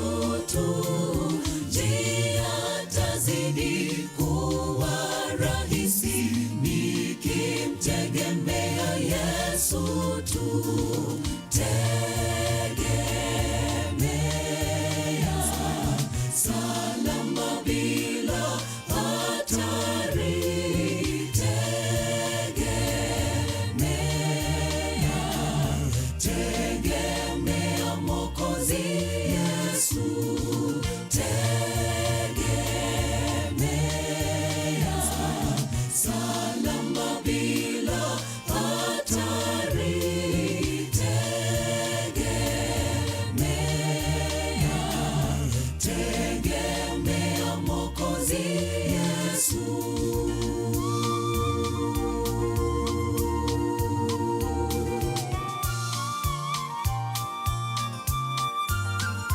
That spirit of Amo Kianyavinge should be standing on that side, followed by Kisi Central and Mirimani. Elda Maunga, anza kunifanyia hiyo kazi. We are in the spirit. Sina sababu ya kuogopa nikimtegemea Yesu tu. Atakuwa karibu daima nikimtegemea Yesu tu.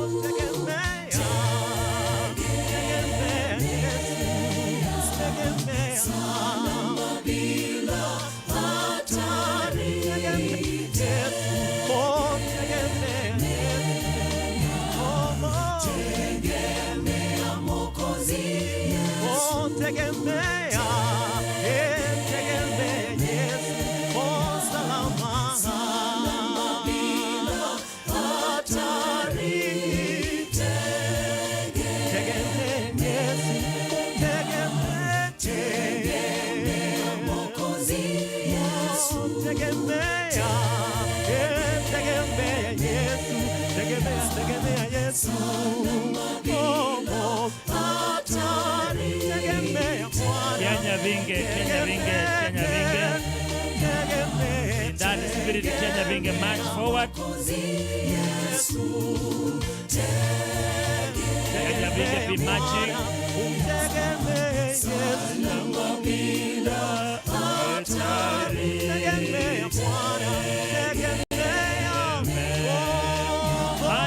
March Kenya Vinge.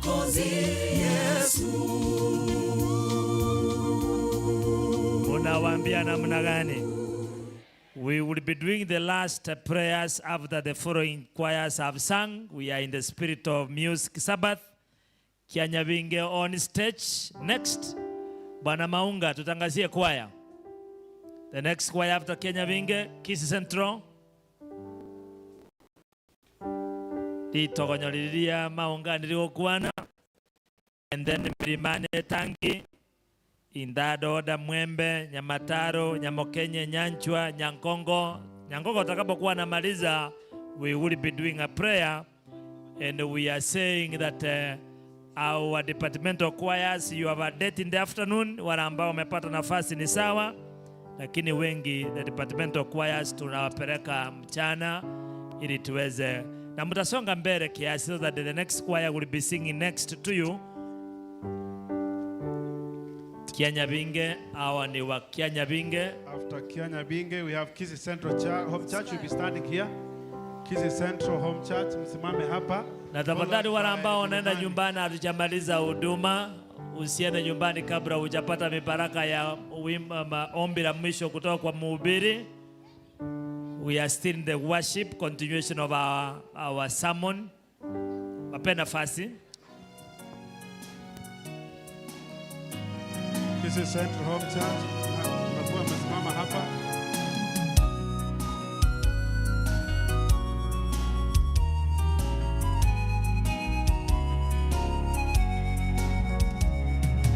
Ati tuonane mtoni, maji mazuri ya mbingu yanatokea mwangani penye kiti cha Mungu.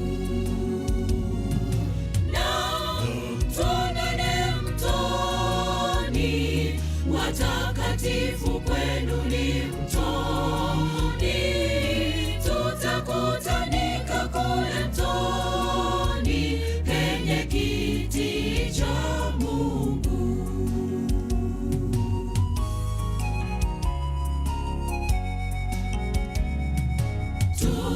Tukitembea mtoni na Yesu mchunga wetu, daima tu ibadani usoni pake kwetu.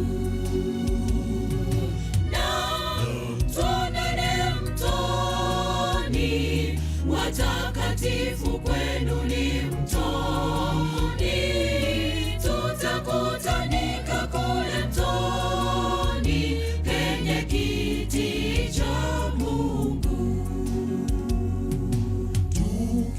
tukisafiri mtoni, tutue ulemeao.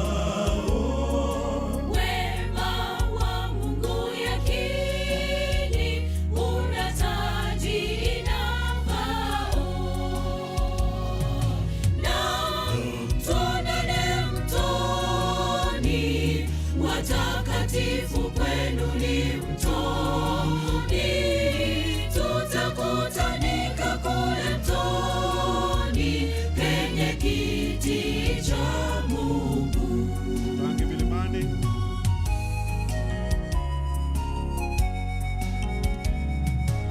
Wang'ara sana mtoni, cha Mwokozi ni kioo, milele hatuachani, tumsifu kwa nyimbo. Na tuonane mtoni, watakatifu kwenu ni mtoni, tutakutanika kule mtoni penye kiti cha Mungu.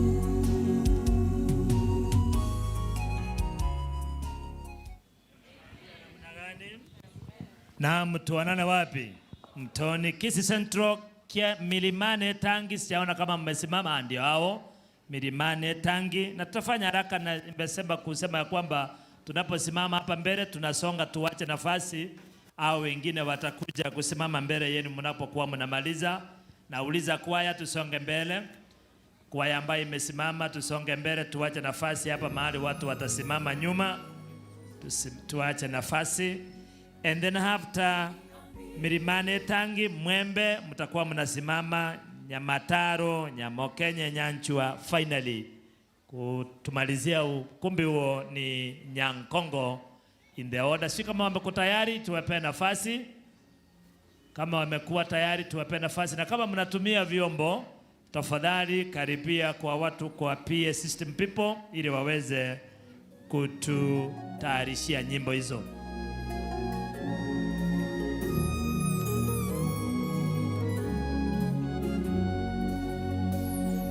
Niambie mlinzi, umepambazukaje?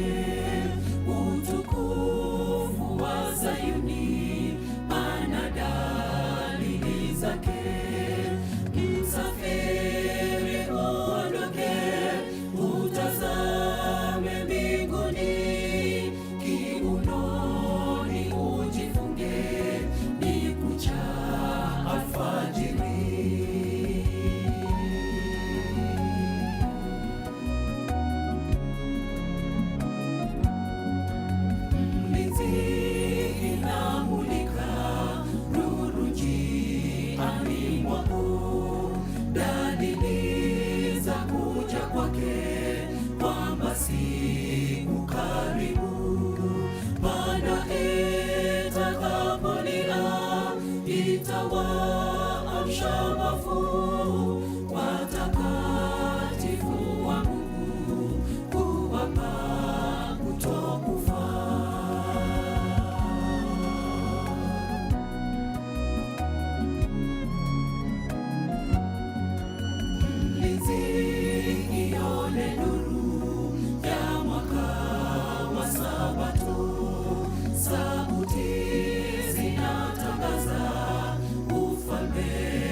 changamka. Sikieni kuna wimbo wa waliookoka. Kaza mwendo ujiunge na kundi kubwa hili. Munawaambia namna gani? Au ni wa Mirima, ni Kisii Central, inayoingia ni ya Milimani Etangi. Sio watu wa Milimani, hao ndio madosu wa tauni hii. Haja tuwape nafasi tuone vile wanapromosha wimbo. Kwa sababu wanaitwa, tusonga mbele kiasi, Kolista mbia wasonga mbele so tupate nafasi. Hii ni kwaya ya Elda Kombo. Mheshimiwa Kombo hapa ndio anaenda kwaya. The pianist tafadhali. Pianist tafadhali hawajajipanga. Hapendi mtu yeyote apote, bali wote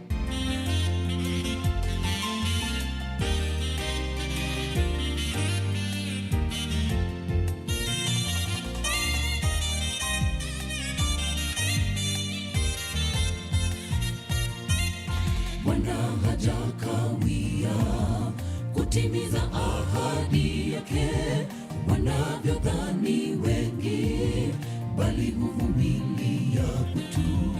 Maana hapendi mtu yeyote apote, bali wote wafikirie toba.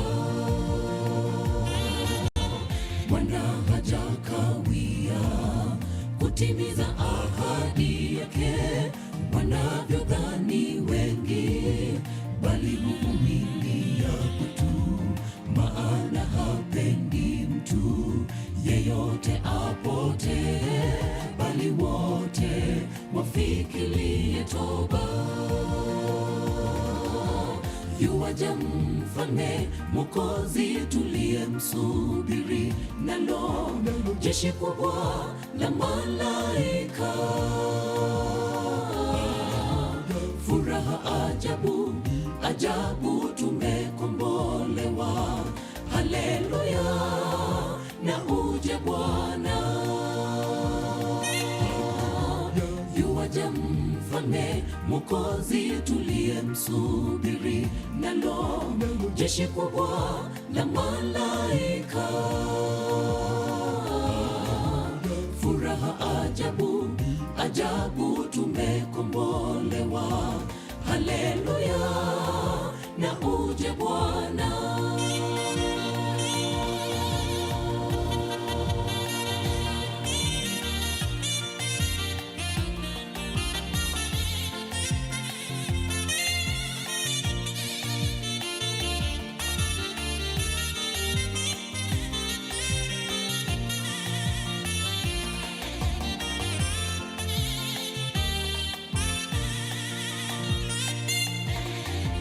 Ahadi zake tamu kwa wanaomwamini Bwana, latufariji mioyo, latupoza roho safarini, akiahidi hutimiza, si kama binadamu, atatenda kwa wakati wake. Ahadi zake tamu kwa wanaomwamini Bwana, latufariji mioyo, latupoza roho safarini, akiahidi hutimiza, si kama binadamu, atatenda kwa wakati wake. Yuwaja mfalme Mwokozi tuliyemsubiri, nalo jeshi kubwa la malaika. Furaha ajabu, ajabu tumekombolewa. Haleluya, na uje Bwana. Yuwaja mfalme Mwokozi tuliyemsubiri, nalo jeshi kubwa la malaika. Furaha ajabu, ajabu tumekombolewa.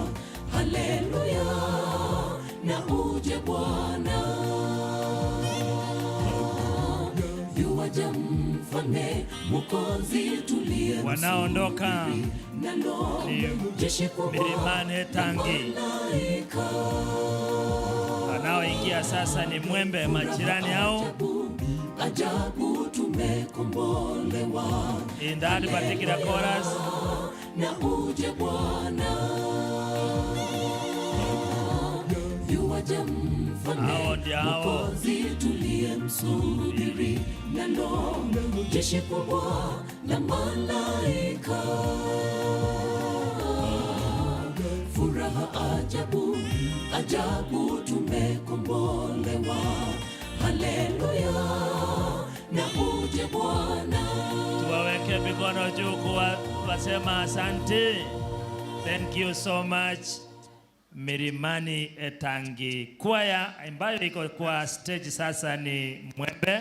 Nyamataro nafikiri mumeanza kusimama. Nimeona Elda ndiye achaanza kusimama. Ratemo, bibi ya Ratemo nimeona amesimama. Tuwape nafasi, and our people who are at the pianist section, watu wa mitambo, tufanyie kazi ya haraka.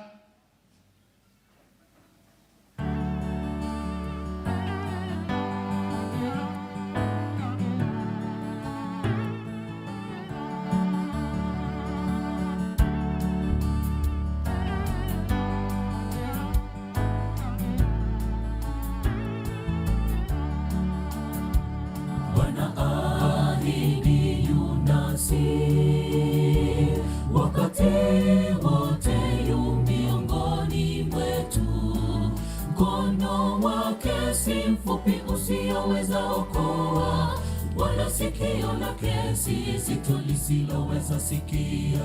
Bwana ahidi yu nasi, wakati wote yu miongoni mwetu, mkono wake si mfupi usioweza okoa, wala sikio lake si zito lisiloweza sikia. Sema naye Bwana kwa maombi, wakati wote nong'oneza naye. Tenda mambo yote yalo moyoni, hakika ahadi zake ni za kweli. Sema naye Bwana kwa maombi, wakati wote nong'oneza naye. Tenda mambo yote yalo moyoni, hakika ahadi zake ni za kweli.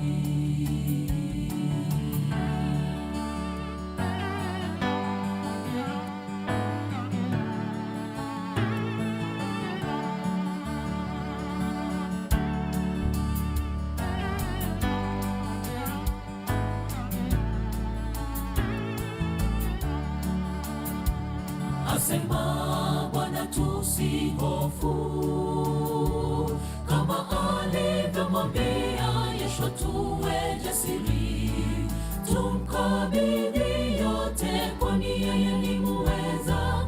Hakuna lolote kamwe linaloweza mshinda. Asema Bwana tusihofu, kama alivyomwambia Yeshua tuwe jasiri, tumkabidhi yote kwani yeye ni muweza. Hakuna lolote kamwe linaloweza mshinda. Sema naye Bwana kwa maombi, wakati wote nong'oneza naye. Tenda mambo yote yalo moyoni, hakika ahadi zake ni za kweli. Sema naye Bwana kwa maombi, wakati wote nong'oneza naye. Tenda mambo yote yalo moyoni, hakika ahadi zake ni za kweli. Sema naye Bwana kwa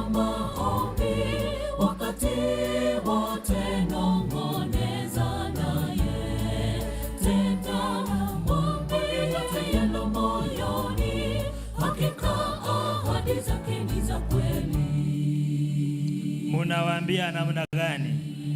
Amen. That is Mwembe. Sasa ambaye imeingia ni ya Elda Ratemo Nyamataro. Nyamokenya ningesteri nione mkisimama kule. Nyanchwa Nyangongo tumalize.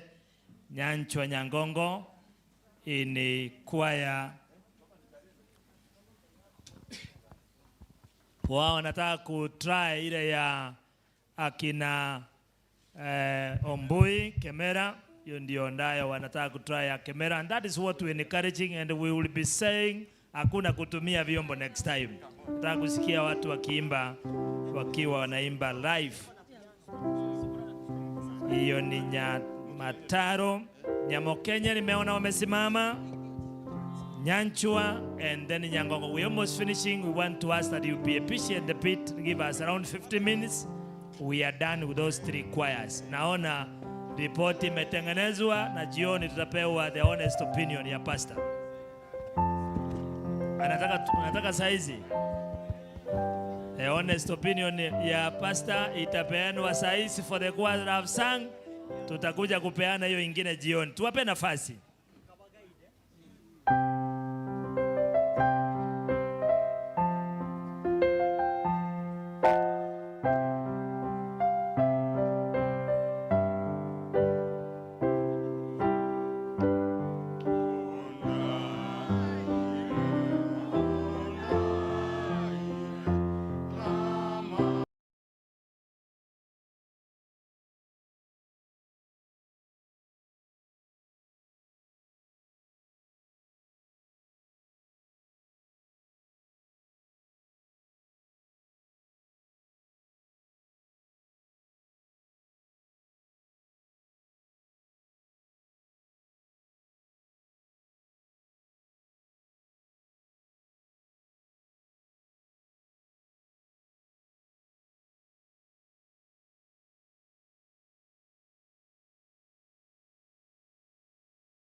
Munawaambia namna gani hiyo ni kwaya ya Amen.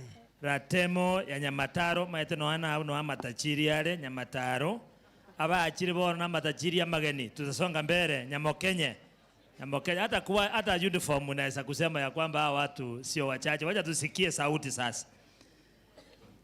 Nyamokenye Home Church Choir, Nyanchua, I should be seeing you. Nimeona wamesimama, and then Nyankongo.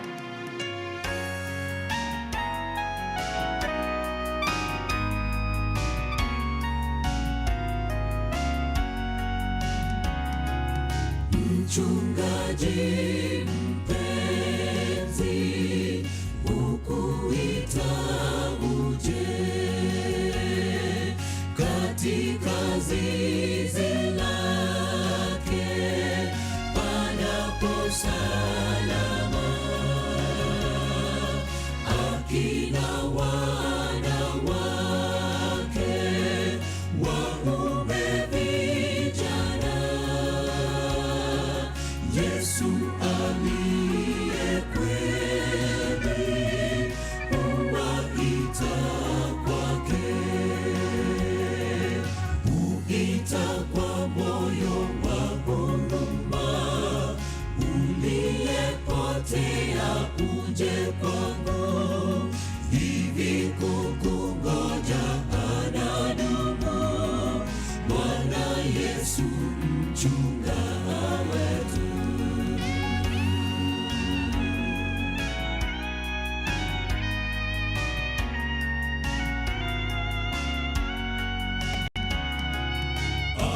Akatoa maisha kwa ajili yetu, ataka wapotevu waje kwake sasa, tusijihatarishe, kwake tu salama. Sikia wito wake, mchungaji wetu,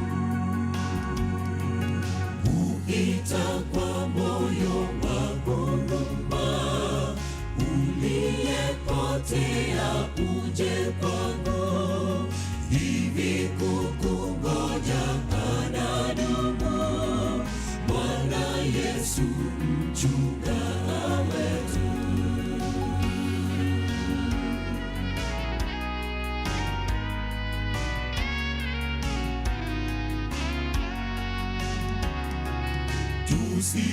Tusikawie tena adui shetani, kama mbwa wa mwitu atatuharibu.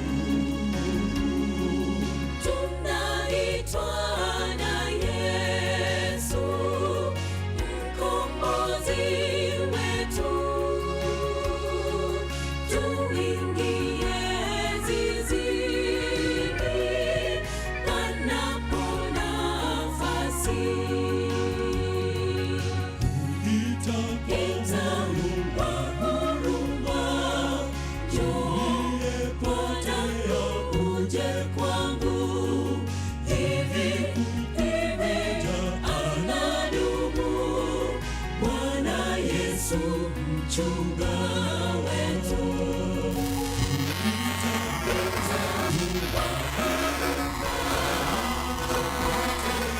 Uje kwangu, hivi anadumu, Bwana Yesu mchunga wetu. Munawaambia namna gani? Munawaambia namna gani? Pastor, ningependa kupendekeza ya kwamba church board kutane, wapewe minute, wametosha kwa kwaya. Wasilete kombe kwa church choir. Tupe nafasi. That was good singing. That is Nyamokenye good singing. Nyanchua, Nyangongo, I'm not sing you. Nyanchua, Nyangongo, I'm not sing you. Na tuende haraka tafadhali. Hiyo ni Nyangongo. Nyangongo, pepa mkono juu. Oh, yenye sikuwa naona ni ile ambayo ilikataa kuingia, ambayo inaitwa Getare walikuwa kaidi. Sasa sijui kama wako wasimame nyuma ya Nyangongo. Tuliwaita na hawakuwa tayari that time. Tuwape nafasi.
Munawaambia namna gani? Our last choir today, Nyangongo will be our last choir today. Possibility Ministries, Children Ministry, Adventist Youth, Women Dorcas, Adventist Men, Church Choir Ambassadors, you have a date with us in the afternoon. Hii ndio itakuwa yangu yetu ya mwisho, na tunashukuru kwa sababu ya kuvumilia ya kwamba tumepea nafasi kwaya zetu zaweza kuimba, tuwape nafasi ili waweze kutumalizia ukumbi huo. Even Getare, we are encouraging you jioni, industrial area jioni, ili tuweze kumaliza wimbo huo. I have seen one chorister ambaye ametumika kwa kwaya nyingi, na tunamshukuru kwa sababu nimemuona amechangia sana. Na Ratemo atatafutiwa na uniform next time. Bwana Ratemo atafutiwa uniform ili tuweze kuwa na Tuwape nafasi hiyo. Nafasi nataka kuachia pastor kimaliza sasa.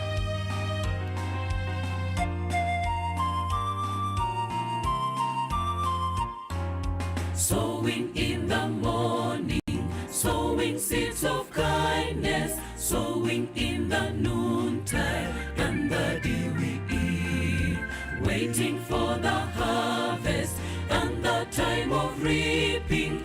We shall come rejoicing, bringing in the sheaves, bringing in the sheaves, bringing in the sheaves. We shall come rejoicing, bringing in the sheaves, bringing in the sheaves, bringing in the sheaves. We shall come rejoicing, bringing in the sheaves.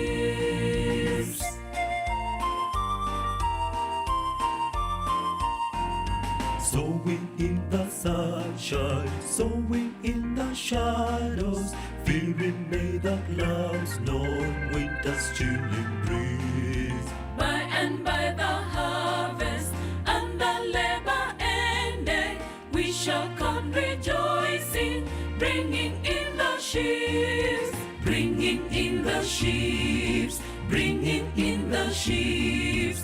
We shall come rejoicing, bringing in the sheaves, bringing in the sheaves, bringing in the sheaves. We shall come rejoicing, bringing in the sheaves.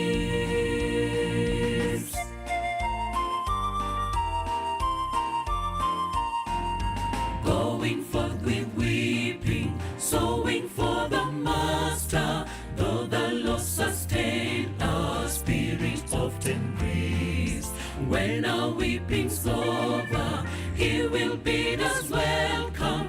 We shall come rejoicing, bringing in the sheaves, bringing in the sheaves, bringing in the sheaves.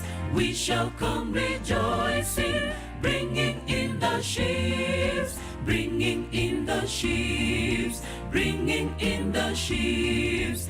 We shall come rejoicing, bringing in the sheaves, bringing in the sheaves, bringing in the sheaves. We shall come rejoicing, bringing in the sheaves, bringing in the sheaves, bringing in the sheaves. We shall come rejoicing, bringing in the sheaves. Unasemaje? Kwaya ambao imeondoka ambao ni Nyangongo, kulingana na my honest opinion, is the third improved, most improved kwaya. Kwa hivyo tunashukuru. Mlikosa max kidogo tu kwa sababu ya madoadoa. Hiyo madoadoa next time ikatalie mbali. Most improved kwa uniform Nyamokenye, hakukuwa na doadoa hata moja kwa upande wa uniform. So far choirs ambazo zimeimba ni 22. Mnasemaje? My summary niseme hivi. You cannot understand how many demons we have chased today from our church by the singing. Tumefukuza mapepo mengi wa kuimba. Mnasemaje? Kwaya ambayo kuimba kama Gitare, tunaomba hata mkienda lunch break, hata kama ni watu watatu, muungane pamoja, mtengeneze hata kawimbo kakukura mdomo. Mliona hata hii mchaji ya Central. Mliona akina Mako Mwange, ajui wimbo lakini anakura mdomo. Anakura mdomo kabisa. Hiyo ni kufukuza mapepo. I was very observant. Kwa hivyo tunaomba Gitare mwende kando. Maybe amukuimba kwa sababu your elder kukua, tulimtuma pale Kabrong. Elder Licha. Elder Licha alienda na kina Chane Tokengo.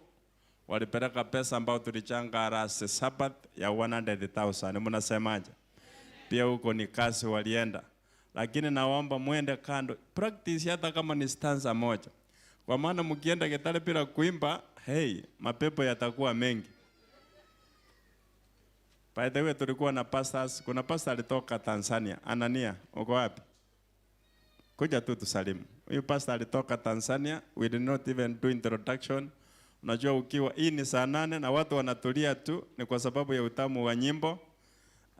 Huyu pastor Anania alitoka Tanzania. Tusalimu tu. Bwana asifiwe. Bwana Yesu asifiwe. Pastor, Mungu akubariki sana.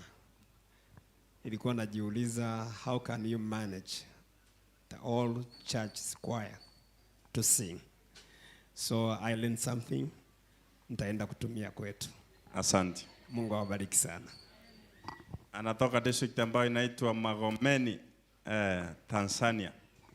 Pia tulikuwa na elder from Ikoba, Osoro. Uko wapi? Tusalimu tu. Osoro kwa sababu ya nyimbo anasema nataka kuleta ushirika wangu hapa kwa sababu ya nyimbo. Salimu tu. Wana na binti wa ufalme na wasalimu hamjambo. Kwa majina mmesikia naitwa Elder Richa Osoro Ndeli kutoka kanisa la Ikoba Township, lakini huu ni mwezi wangu wa pili. Nimeanza mwezi wa 3 sasa hapa nikiwa mshirika hapa, na nimeamua sasa kuja kushiriki pamoja nanyi hapa. Tuko na mke wangu hapa kama familia ambaye ni mwinjilisti wa vitabu, anafanyia hapa South Kenya Conference, anaitwa Nancy Mokeira Marando, si mahali yako au ndiye huyu pande huu mwingine. Asante sana pastor kwa kutukaribisha. Asanteni sana. Kulikuwa na mgeni na Adventist Melivo. Uko wapi? Melivo. Kulikuwa na wengi hapa kwa sababu ya nyimbo. Utupungie mkono tu. This is a graduate student, postgraduate student, Kiss University. Melivo uko wapi? Oh, ako hapa. Alikuja kwa sababu ya nyimbo. Sisi na Adventist mnasemaje? Asanteni sana. By the way, next Sabbath, asante Melivo, utatusalimu kwa masaa ya jioni. Next Sabbath tuko na baptism hapa, and so men and Adventists watakuwa wanabatizwa. My honest opinion, kila kwaya mkuje mjukue ile form, muone grade ambayo you have scored masaa ya jioni. Lakini kuna wale ambao unajua, we know your potential. We know your potential. Kuna kwa zingine ambazo sijui ni tunaita compressions zimeanza kurudi chini. We know your potential. Kwa mfano, Bwaraja, today it was not your best performance. Kuna kwa ambazo mahali zilikuwa last time kama hii ya preach camp, you improved. Kamera leo wali improve hata kwa uniform. Isipokuwa time wasting hapa. Hapa sio training Mbui. Tutaki mambo, tunataka ukifika hapa unaweka nini? Kusimama hapa madakika 2-3, hapana hiyo Mbui. Improve on that next time. Hata hivyo kuna kwaya zingine kama daraja 2, walikuwa na uniform nzuri. Kama Embassy Mosocho, that's where I belong. Leo mulirudi chini kidogo. That's where I belong. We know your capacity. Wapi Maonga? We know your capacity. Labda ni kwa sababu jana walisinda matanga siku mzima, na washiriki wao kama niliona wako akina Musinga wako hapa, akina Nyaboga, labda pata improve next time. Principle. That's my honest opinion. Kwaya kama Industrialia walifanya mzuri. Itumbe kulingana na mimi hata kwa uniform ndio most improved. Because tulijua mahali mulikuwa last time. Hata uniform ilikuwa smart, hata kama walikuwa wachache. Hiyo ni sawa. Chogo you are maintained. Chogo wa maintain ile ambayo walikuwa last time. Ile ambayo inaitwa elimu. That was good. Soft and smart. Our church choir, we are happy ya kwamba mmeanza kurudi where you belong. Leo mlimba msuri. Unajua mapepo yakitoroka vitu inakuwa sawa. and we want to encourage you. Our ambassadors walijaribu sana. Wanaume walikula mdomo hapa, hakuna mchezo. Kwa hivyo we want to encourage you. Our children choir, that was good. Dolikamo, and Ruth, where are you? Tunakuombea mema. Hii choir Dolikamo, na unajua hii hata ku waste time. Mngeweka ile, mnajua wamealikwa kwenda Chisi, America. Hawa wanaume kwenda kuimba ile wimbo amo. Mkuje masaa ya jioni muimbe. Hii nyingine ambayo inaitwa Kianya Winge, Kianya Winge. Walikosa marks kidogo kwa sababu elders kama Mirera si walienda wapi. Hii Central Home Church walijaribu sana. Milimani, that was improvement kwa maana nyinyi yataona likuwa ambao mulimba na watoto wenu.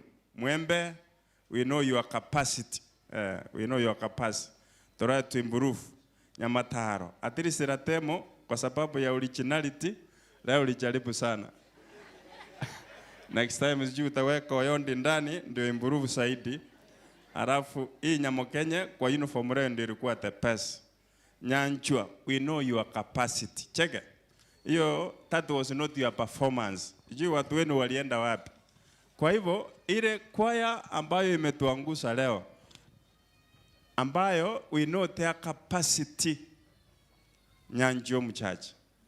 You need to improve. Nyangongo ndio walitoka hapa. Kila masaa ya jioni kila kwaya ichukue fomu yao uone kama ni A ama ni P. Kuna hata C minus ndio mwisho, lakini tumeimprove sana. Hebu tusimame wote. Tusimame wote, choristers, tuweke wimbo wa congregational singing. Imagine ni saa 8 saa 8 plus, lakini tunashukuru Mungu wetu. Tunaomba Ruth takuja utuombee baada ya wimbo congregational singing. What? But remember the summary ya pastor, you cannot imagine how many demons tumefukuza leo kwa kuimba. Mnasemaje?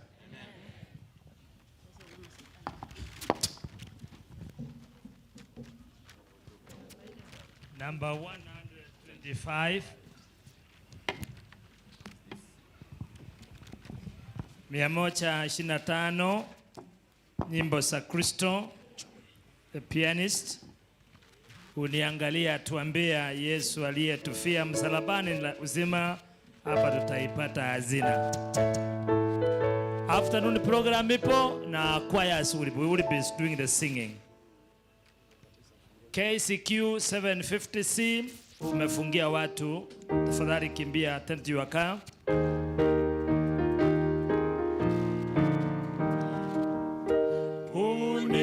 Uniangalie atuambia Yesu aliyetufia msalabani ni uzima, hapa utaipata hazina. Utazama Kalvari, kutazama Kalvari, kupewa kuishi, kutazama mti wa Kalvari. Ninapojaribiwa ghafula, shetani atanitega, nikitazama msalaba, nguvu nitaipata kwa Bwana. Kutazama Kalvari, kutazama Kalvari,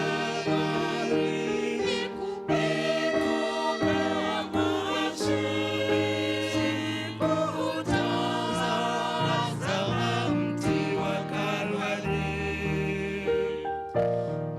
Msalaba nitautazama kila wakati daima, ahadi nitategemea, hivi kabisa sitaanguka.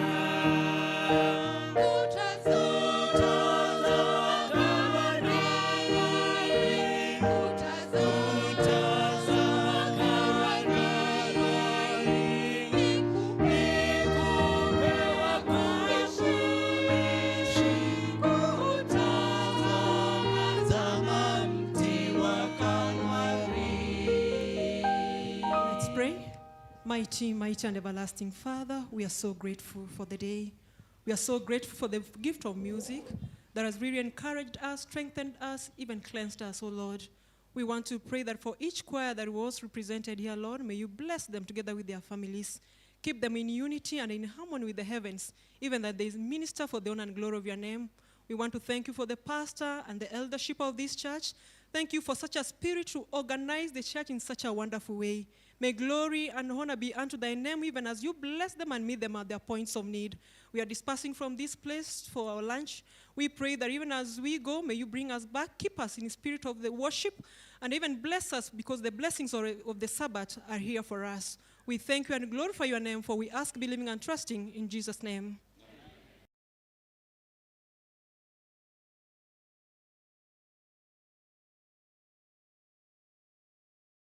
Get to the point. Take a step forward.